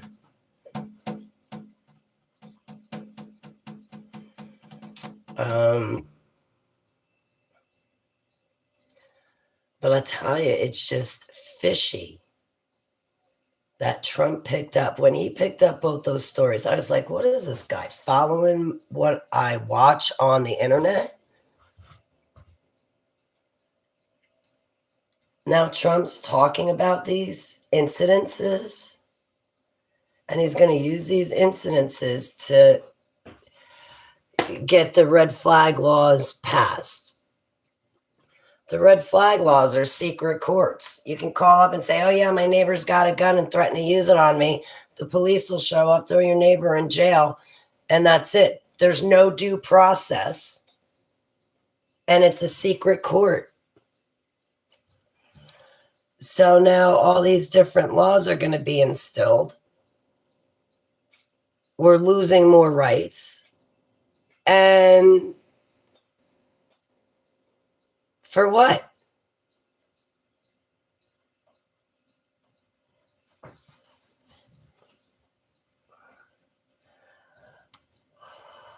All I can say is I'm glad that the book of Ecclesiastes is in existence.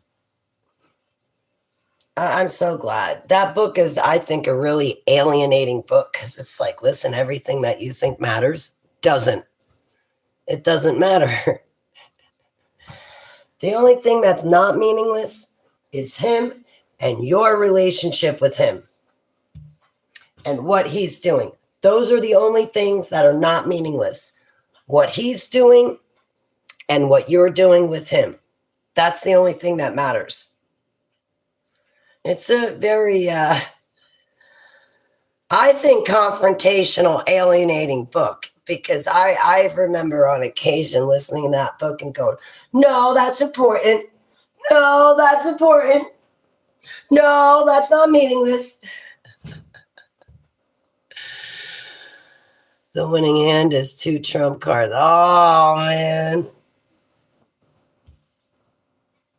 Speaking of card games, what's the Illuminati game up to now? Aren't these hands? Aren't these cards in that Illuminati card game? What's happening right now? I don't want a race war either. Not over that crap with the girl on the train. And I don't want it to be like just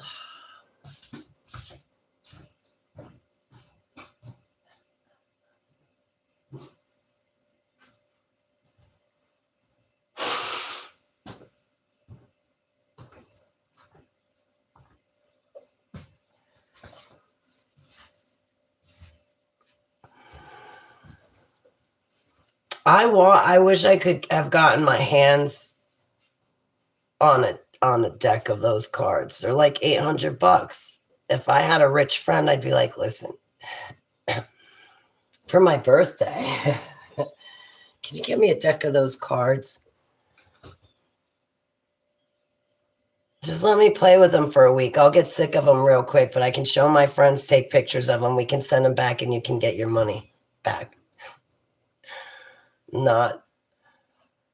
There's like 700 cards or something like that, I thought. I'm probably wrong.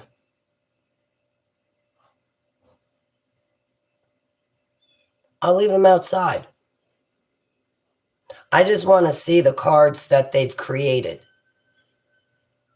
I want to see their programming. I want to take a look at these cards, look at past events, take the cards that have already passed, kind of put them aside, but also make a pile for cards that seem to be replayed over and over again, and then make a pile for events that have not yet happened. That's why I want to get my hands on a deck of those cards. And then I want to get all my brainiac friends to sit with me to say, yes, Holly, I'm good at history and I'm good at facts. Holly, yes, that already took place. Yes, that already took place. No, that hasn't happened.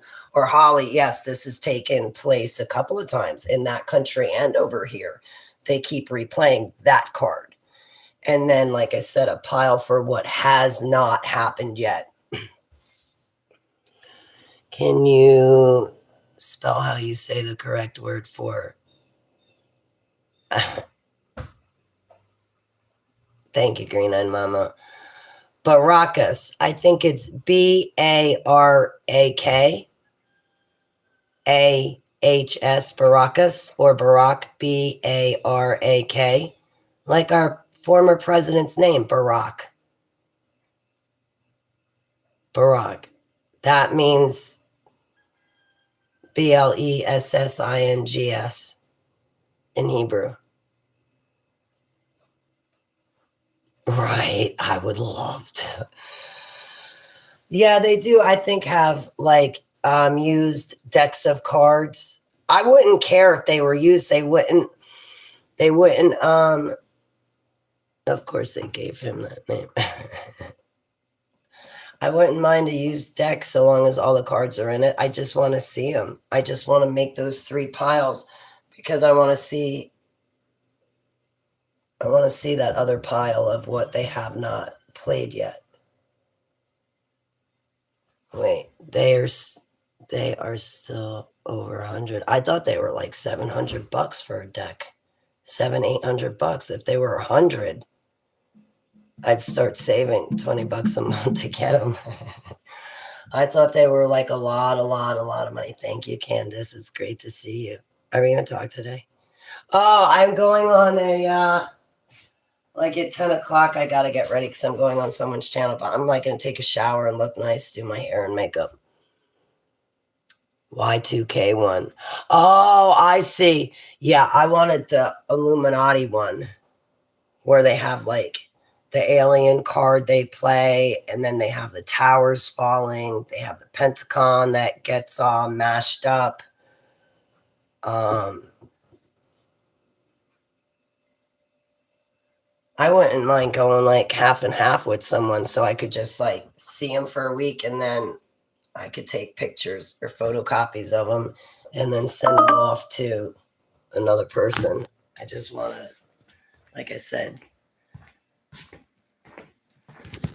see what other hands they have left to play. Because the Illuminati are acting out what they read in the good book.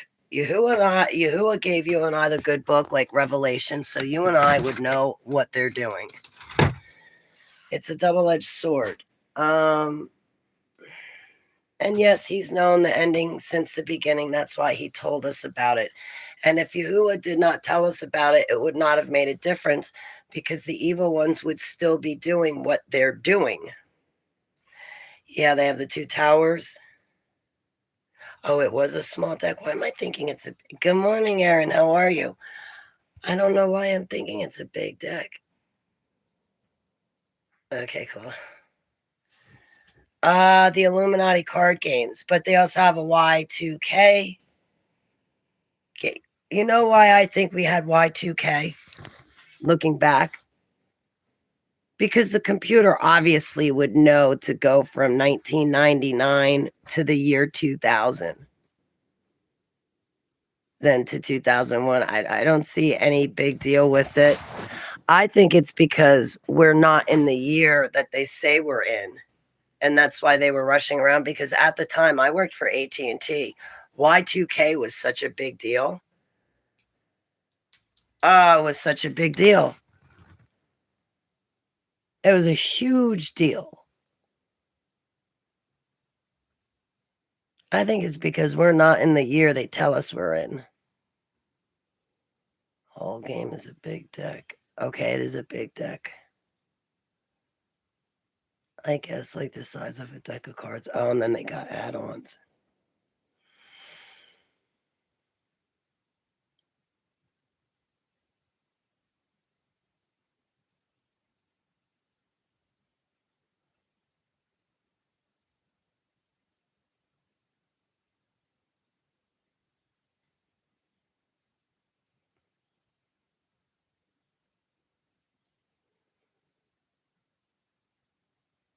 We got Revelation. We know what they're going to do. All this stuff that they're doing right now, that, like, I'm not trying to be rude, but people run to and fro, trying to hear prophecy and what's going to happen. And, oh, Holly, this one predicted this a year ago, and then it happened, and he really did get shot, or this really did happen. And it's like, wait a minute, what is your focus on, guys? Now, I could focus on this world and sure, wake up every morning and tell you what's going to happen. Like the morning I woke up, oh yeah, there's a Vegas shooting. There's multiple MK Ultra shooters. It's not just one guy. Now, I could spend my days all day long waking up in the morning and then getting on Facebook and YouTube and say, okay, this is what's going to happen in the news today. Or I could focus on our Savior. I could focus on winning souls, making sure my soul is in the right place, which is in Him. Am I living in His ways, learning about Him, being about His business? What does He want? What does He think? What's His countenance? So I'll focus on Him. I'm going to get a lot farther focusing on Him than anywhere else. And He's the one that tells me the truth in all situations because He is the truth. So the 7-year tribulation, the seals have not started to open yet. When they do, you're going to know. There's not going to be a mistake. There's not going to be a doubt in your head. This time that we have right now, guys, we need to make our foundation in Him and prep. Food, water, medicine. I'm a prepper, but I had to move, which made me lose what I was using to prep with. You got to prep food and water. But first and foremost, you got to go to Yahuwah and see what He wants you to do. Find out what your calling is and live in it and walk in it. But definitely get that foundation in Him right now. Get to know Him now. You know, like I want to tell you guys about Yahusha. I don't want to focus on this world because if I focus on this world, the only thing that I'm going to get out of it is a bunch of emotional roller coasters and fits of shock. I do not want to be in shock like I was yesterday. I don't want to feel like that. And I kind of felt like that a little bit this morning. And it's like, I don't want to feel like that. I don't want to live in a state of shock because of something that's on the news. And now everybody, everywhere is on an emotional roller coaster. The news, everybody on the news wants retaliation against the enemy, but there is no enemy. And it's all coming from a guy that faked his own ear being shot off. And then my friends are mad at me because I see the truth for what it is. And they're mad at me because I'm listening to that voice, that still small voice yesterday that told me Charlie Kirk's not dead. I'll tell that to his wife and daughter. I would tell him what? Go to Yahuwah for themselves so Yahuwah can show them what He's been showing me? Okay, I think your husband's in witness protection, lady. And I'm sorry, because either way, he's dead to you. And he's not raising his kid. And yes, it hurts him just as much as you and your daughter. I don't know. What do you want me to say? I'm sorry. I'm sorry. I'm sorry. I'm sorry. I'm sorry this happened.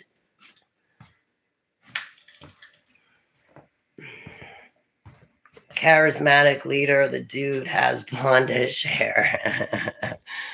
Charismatic leader. I know, right? They know that all this stuff is coming. I don't vote. I know that my vote does not matter. All the candidates are elected and selected. They have as president who they want to have as president. You think your vote counts. You think it matters. It doesn't. It doesn't.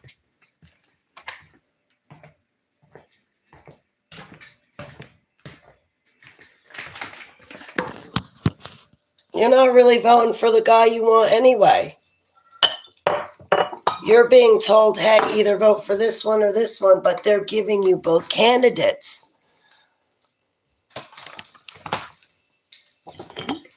How about this? I vote. I don't want to be. Yeah, I do want to be president. Yes, I do. I would have to have the best security team in the world, though, because everything that I would release and everything that I would do would piss off a lot of people. But, I mean, I come from the dumbs. I don't know what people want me to tell them. Okay, you know what? I'll tell you the truth. You're going to experience what I went through in the dumbs. You're going to experience it on the surface of the earth, leading up to and including the 7-year tribulation. You're going to go through what I went through in the dumbs. I'm not saying you're going to be locked in a cage, but you're going to experience what I experienced to some degree. You're going to be starved. You're going to have to run for your life. You're going to lose everything.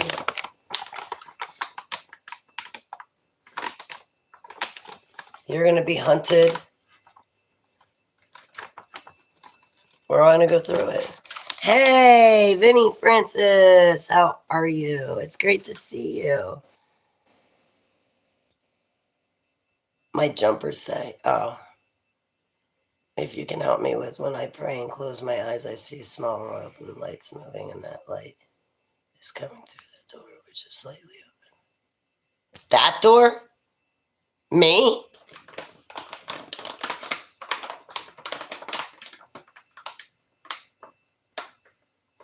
Wait, or do you see this royal blue light like behind your eyelids? My jumper, it's the Tootsie Roll Pop thing. How many licks does it take? I know I should not be wearing this shirt, but I like Tootsie Roll Pops. Other people, their mind goes in their gutter with it. Foresaw Charlie as being a future president, and that's what they were afraid of. Yeah. He doesn't... I don't agree with his views on Israel. I only heard a couple of his views.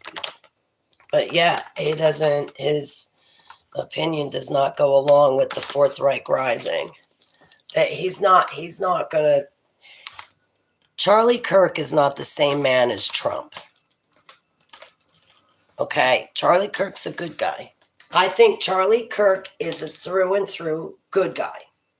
Good, solid man.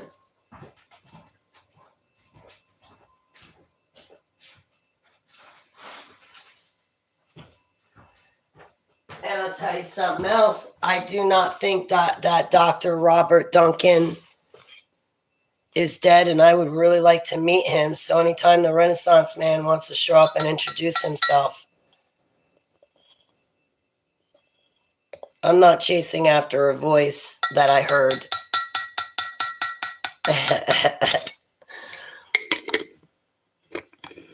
That's what you see when you close your eyes. I have no idea. But thank you for sharing, Miss Wilson. But please don't let it be anything bad. I don't know what it is. I'm hoping it's the rays of Abba, like his glory shining down upon me. And you, all of us, gave him an 80% chance, and now it's 0. Oh, man. Yeah, and AI is going to be ruling our future because everybody's running to AI to see what AI thinks. They're not running to Yahusha, that's for sure. I gotta eat food. I'm starting to get really tired.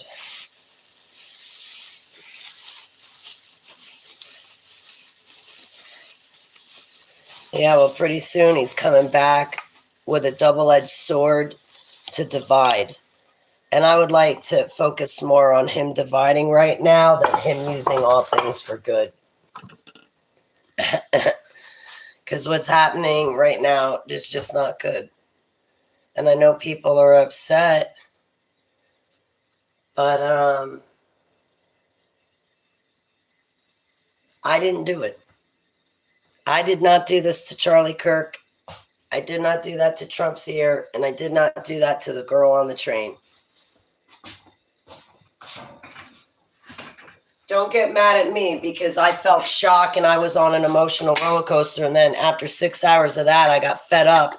And then I went before Abba and he gave me the truth. And I came out of the emotional roller coaster and I see these events for what they truly are. They're for Trump to pass new red flag laws where we'll have a secret court and it will end due process. And that is just the start of it. This is the Fourth Reich rising, guys. How did you think it was going to rise? With a bunch of parties and donuts and coffee and welcoming committees rolling out red carpets? No, it's going to start with a bunch of psyops, real murders, and things exploding.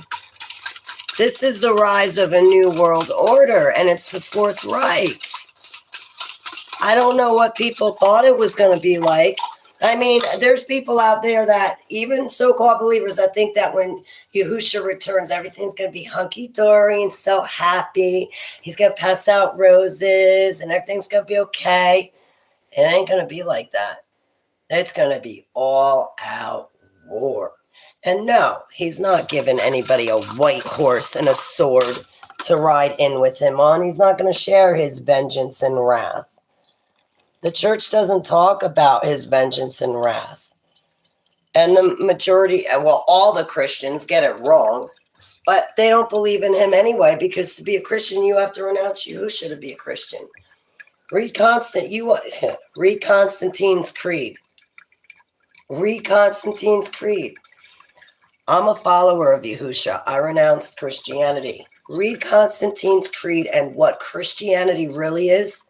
When I read that, my heart stopped and I was like, Yahuwah, what have I done? No wonder why, when I died in March 2007, I landed in hell as a Christian. No wonder why. And when I landed in hell, I knew exactly why I was there. It's because I did not do one darn thing for him. I didn't do anything for him. I never lived for him. Celebrating Christmas and Easter, that was me doing it for myself. His feasts and festivals are the Feast of Weeks, Trumpets, Tabernacles, and the Feast of Unleavened Bread, First Fruits with the Passover meal. And I had never celebrated those. I had never kept the Saturday Sabbath holy. So when I landed in hell, as a Christian, I knew that I deserved to be there because I never lived for him. I never lived in his ways. I never turned to him. I never had that intimate bond with him. Because honestly, when you go seeking to have that intimate bond with him, that was me spiraling. When you go seeking to have that intimate bond with him, you're going to meet his sense of humor. But the first thing is he's going to prove to you that he's real. And when he proves to you that he's real and all of this clicks and you realize that you got a direct connection with him, your life is going to change. And you're not going to want it to be the same anyway. Your life is going to change and you're not going to want it to be the same anyway. But when you went seeking him to begin with, you wanted your life to change anyhow, right? Okay, so when your life goes to change after you meet him, let it. A lot of people are like, no, I'm hanging on to my old life because I'm used to that. And that's where a lot of people go wrong. Just let go and give it to Yahuwah. If you're going to clutch on, then clutch on to him. The deception, green-eyed mama. I'm really humbled. I don't know what to say to that besides all praise, love, glory, worship, and honor be to Yahuwah for Yahusha Messiah. That is so awesome. Thank you so much, Yahuwah. Thank you so much for letting me be the vessel you work through so I can see this. Because, like, I saw so many wonderful things in my life happen because of Yahuwah.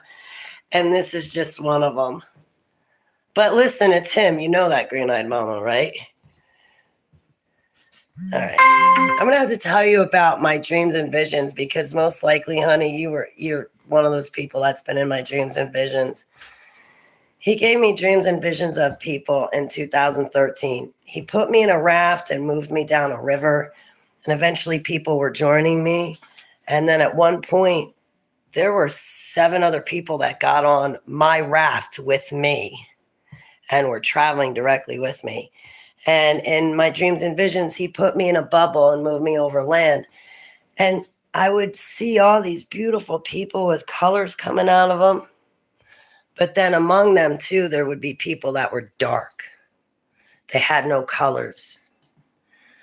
But he showed me all of these people that have these beautiful colors. And those are the people that he loves. Those are the people that he's drawing to him. But those are the people that actually seek him too. So it's no wonder why he's drawing them to him. So most likely that's you guys. Hey, Colleen, how are you? I love you too. It's good to see you.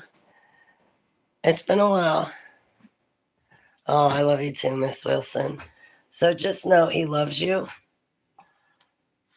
He wants you, and go to him. Go to him for everything. I told him, I was like, I want the gift of prophecy. I want the gift of dreams and visions. And Abba turned me into my own freedom deliverance minister, so that way I would need nobody else. I would not need Russ Dizdar anymore because, well, Yahuwah led me to Russ Dizdar, but then once I learned all of Russ Dizdar's material, I don't need Russ anymore. So Yahuwah made me self-sufficient, but only through him and in him. DC's here. Hey, DC, it's great to see you. Nasher, I remember you.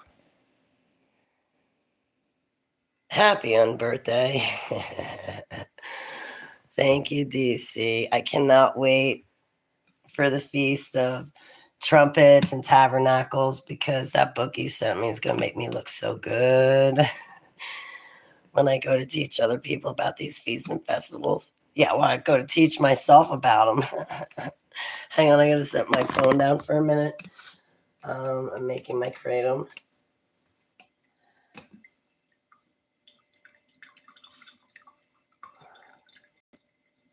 I'm gonna have to get food. I don't feel like cooking. Like, I don't even feel like making a shake.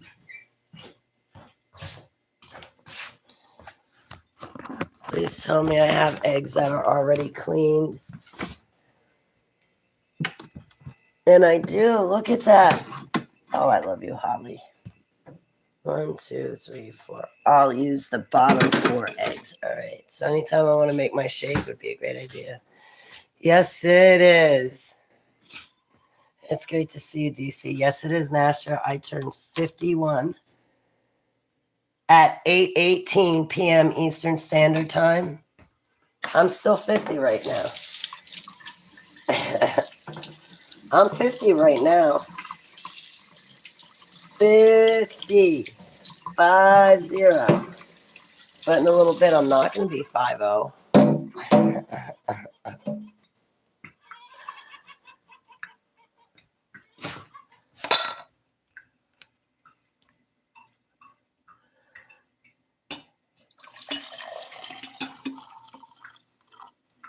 Yep. It's my birthday. Sometimes I wish I didn't know everything I knew. That way I could still eat Alaskan king crab legs.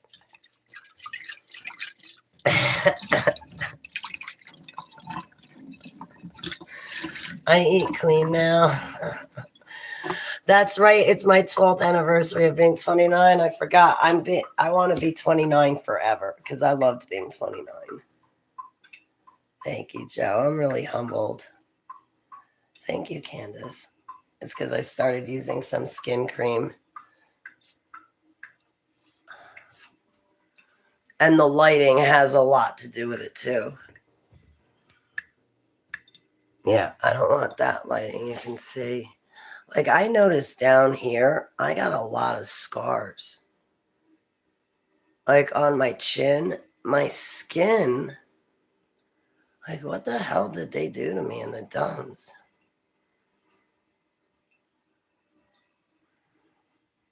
The Jubilees? Sure. I don't know that much about it. I just know, okay, a Shemitah is a 7-year-long period. The 7-year tribulation is a 7-year-long period. It's not 3.5 years. Don't listen to people that say that. They don't know what they're talking about in more ways than one. Okay, so a Shemitah, Shemitah, something like that. That is a 7-year-long period. A Jubilee is 7 Shemitahs. So that would be 7 times 7 years equals 49 years. So 49 years is a Jubilee. A Jubilee cycle is 7 Jubilees. So that would be 7 times 49 equals 343 years. So a Jubilee cycle is 343 years. So when you're listening to the book of Jubilees that was taken away from us and hidden, a Jubilee is 49 years and a Jubilee cycle is 7 Jubilees, which equals 343 years. And Abba does things in 7s and yes, cycles. You're 49. You're at the end of your Jubilee. When you turn 50, you start a new one. Green-eyed mama, it's your Jubilee year. It's your Jubilee year. We got to start celebrating for you. It's your Jubilee year. You're 49. Yeah, like when you're 49, you're supposed to celebrate. Because when you're 50, it starts a new Jubilee. You start a new Shemitah and you start a new Jubilee when you turn 50. But right now, you need to be celebrating. You're at the end of a Shemitah, which is a 7-year-long period. But you're also at the end of a Jubilee, which is 49 years. Happy Jubilee, green-eyed mama. No. When you turn 49, you'll have a Jubilee. Right now, you're about halfway through your Jubilee. You're in your, okay, if you're 21, you're in your 3rd Shemitah. A Shemitah is 7 years long. So you're in your 3rd Shemitah. Yeah.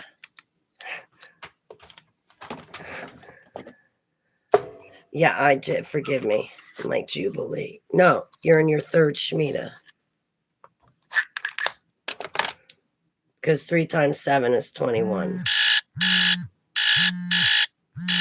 All right. See right there, I actually have to get going. My alarm clock is going off to tell me to get ready. I go on in 2 hours, but I need these 2 hours to get ready. So your Jubilee is when you're 49, but you've just ended a Shemitah right now, or you're starting a Shemitah. You're ending a Shemitah, and you're going to start a new one when you turn 22. But you're halfway through your Jubilee. Okay, so a Shemitah is 7 years long. A Jubilee is 7 Shemitahs, so that would be 7 times 7 equals 49. And then a Jubilee cycle is 7 Jubilees, so that would be 7 times 49 equals 343. That's really cool. Happy Jubilee, green-eyed mama. Happy Shemitah, Joe. That's really cool. My Shemitah with Abba, He woke me up in 2014, so you know, I don't have time to do this right now.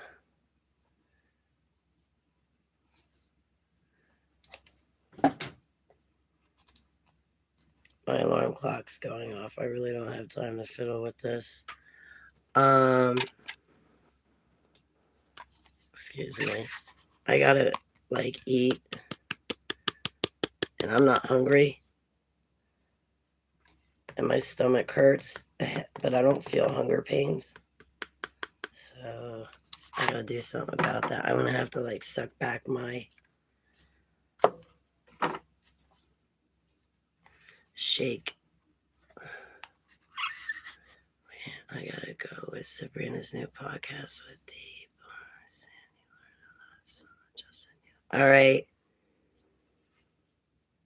Sounds good. Thank you. I like Sabrina Wallace. I would like to catch her broadcasts. It just sucks that YouTube is the way that it is, because at one time, all of us were right here on YouTube. I remember Sabrina Wallace on, I think she was on Facebook. But nonetheless, all of us were on YouTube at one point. It was nice. It was awesome. We were all in one spot. And then YouTube went through its freaking purges. Everybody's like scattered, some on Rumble, some Odyssey, some BitChute. And meanwhile, now all the platforms suck, because there's like not any one good platform. It's just all ripped apart. It was great having all the good channels in one spot.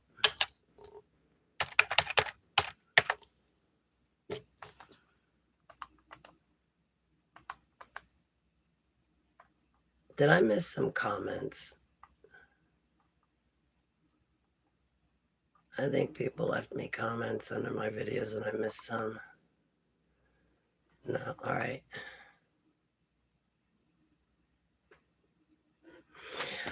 Okay, I'm going to have to let you beautiful fine folks go, because now I'm going to go get ready and make myself like Purdy for Africa Rising. No. Aquarius Rising Africa. Okay, so let me go, and I'll see you guys. I'll put up a link. You guys, just look up Aquarius Rising Africa. Here, you know what? We'll do it together.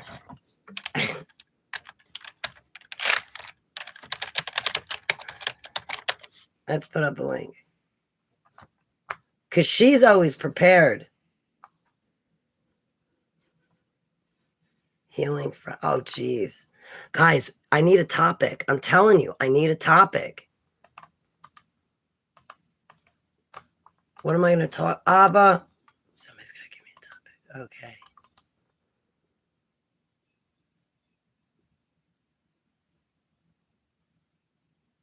Hang on, I'll get you. My computer's really slow. I'm trying to get you a link.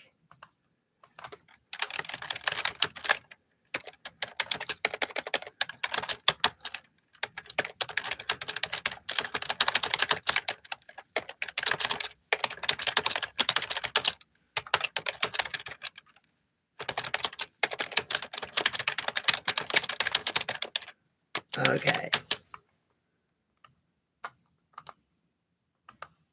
I'm putting up links. And I'm going to drop one in this chat room. Oh, now there's a manhunt.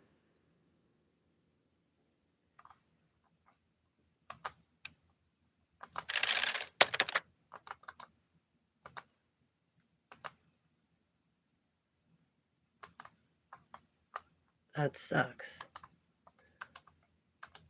Now there's a manhunt for who killed Charlie.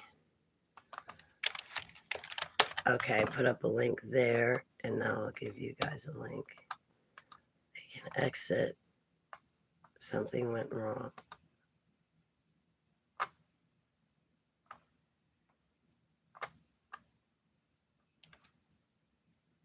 Thank you. Exit. Exit. There you guys are here. I'll drop a link in the description. Oh, I can't edit it. They got him. Trump is on Fox News in studio now. Really? Oh, come on. Give me the link. Copy. Paste. All right. I'm dropping a link in the chat room, but I also put a link up on the post tab of YouTube. Oh my gosh. I lost my chat room. You'll be 78 October 2nd. Happy early birthday, Susan. Happy early birthday, Susan. I'm just a baby. I'll be 48. Yeah, you are, baby. Not as young as Joe, though. You are elder than us. This is because we are... Repeat what info? The Jubilees? Thank you, Candace. They got them. Uzbekistan. I'm from New Jersey, in America. They got him. Oh my goodness. The man who jumped off the roof, 22 years old. Supposedly a minister saw his picture and contacted the father, and they have him in custody. Oh my God. Abba protect this kid, so there's no like revenge killings on this kid, and so nobody rips him apart, because I don't know that I believe anything they're telling me. Please protect this kid so they don't rip him apart, whoever this shooter is. Anyway, the Jubilees. Okay, so a Shemitah, Shemittah, Shemitah, it's 7 years long. A Jubilee is 7 Shemitahs. So 7 Shemitahs would be 7 times 7 equals 49. And then a Jubilee cycle is 7 Jubilees. So 7 Jubilees would be 7 times 49 equals 343 years in a Jubilee cycle. So a Shemitah is 7 years. A Jubilee is 49 years. And a Jubilee cycle is 7 Jubilees, which are 49 years each. And so a Jubilee cycle is 343 years.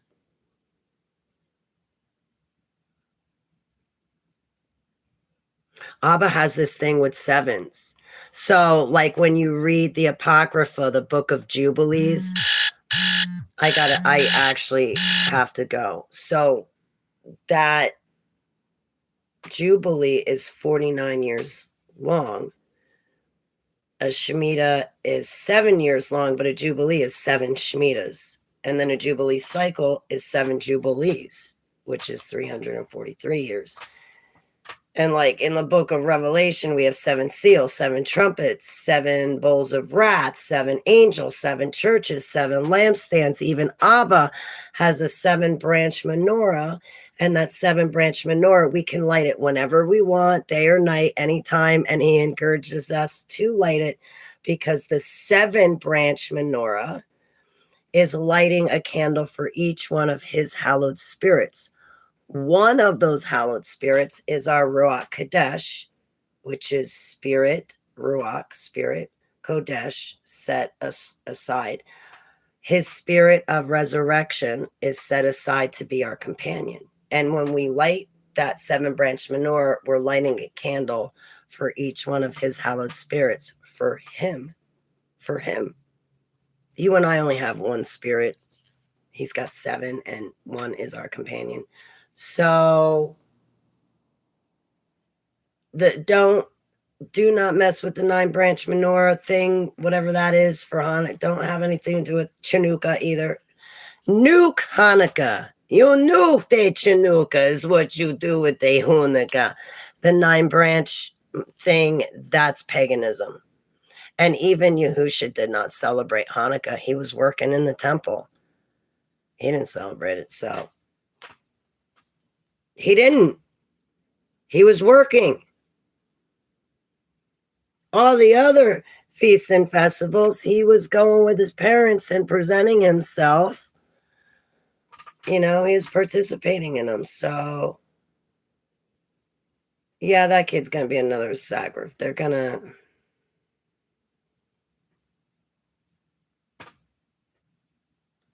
Probably.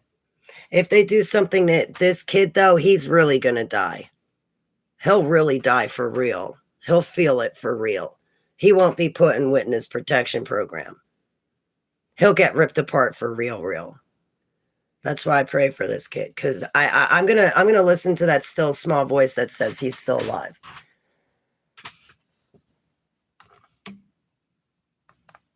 Is that Max Spears' ex-girlfriend, Sarah, who's in my chat room with this nonsense?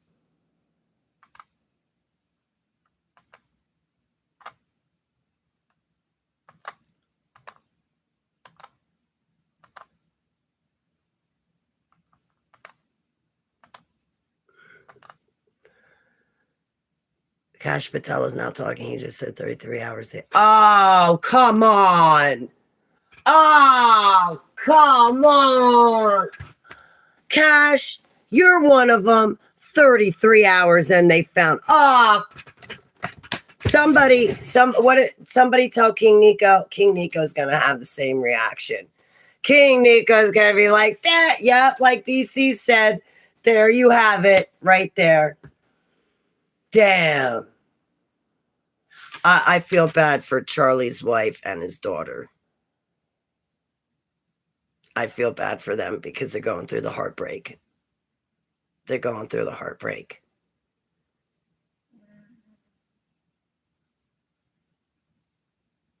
"33 hours and they caught him." We should have seen it come. I should have seen it come. We should have seen it come. We should have been like, wait a minute. Wait, they didn't find him in 33 minutes? Okay, they'll find him in 33 hours. If not, it'll be in 33 days. We should have known. Yeah, I pray for his daughter and his wife. I'm going to listen to that still small voice that said he's not dead. I just can't see it.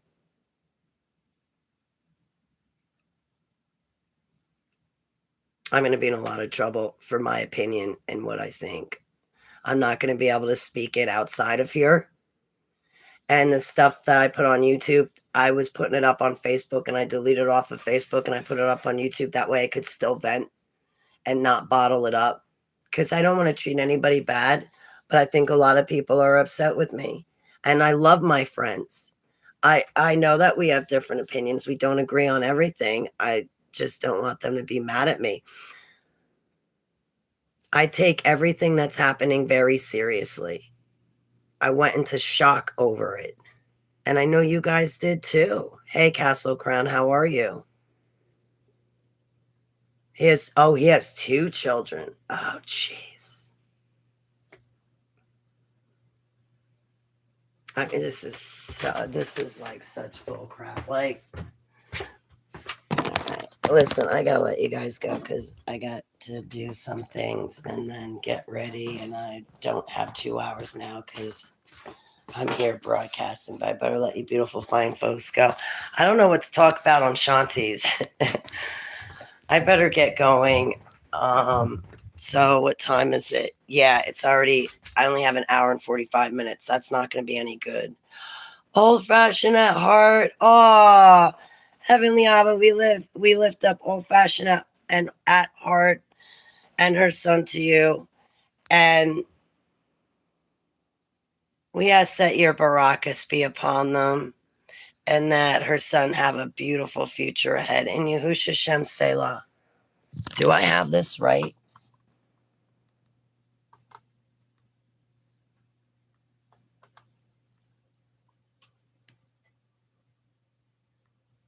Oh my goodness, what beautiful children. Oh, Heavenly Abba, please put them in a bubble and protect them and keep them safe at all times. And may those beautiful babies have a bright, beautiful future. And may you be with them always. In Yahusha Shem Selah. Selah. He just turned 1. Oh, Charlie has a son. Oh, I'm sorry. Well, either way, you have beautiful babies on your profile, so I'm praying for them. Oh, Heavenly Abba, I lift up Charlie's kids, daughter and son.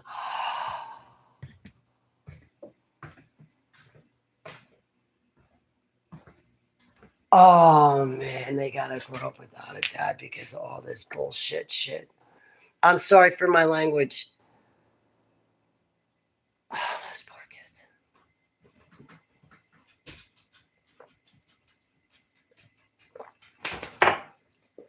Oh my God, those poor kids. All right, I lost my chat room on my cell phone. So I better let you guys go. You have 4 kids, 3 boys and a girl. Oh my God, I wanted a bunch of kids like that. 3 boys and a girl, 11, 8, 6, and 3 years old, almost 4. Liberty Graceland. Oh my goodness. I always wanted a family like that. Oh. But please be with Old Fashioned at heart and her family in Yahusha Shem Selah. That is so awesome. That is so awesome. Talk to chat. Castle Crown. It's good to see you. Thank you very much. On Aquarius Rising, talk to chat. All right, we'll engage in the chat. How to heal. I don't know how to heal my parts. Hanging out with you guys heals my parts. The marriage is hard. Oh, Abba, please make it easier. Please make it easier for my friend and her marriage. I'll keep you in my prayers and I'll add fasting to it too. Oh, I don't know. I don't know.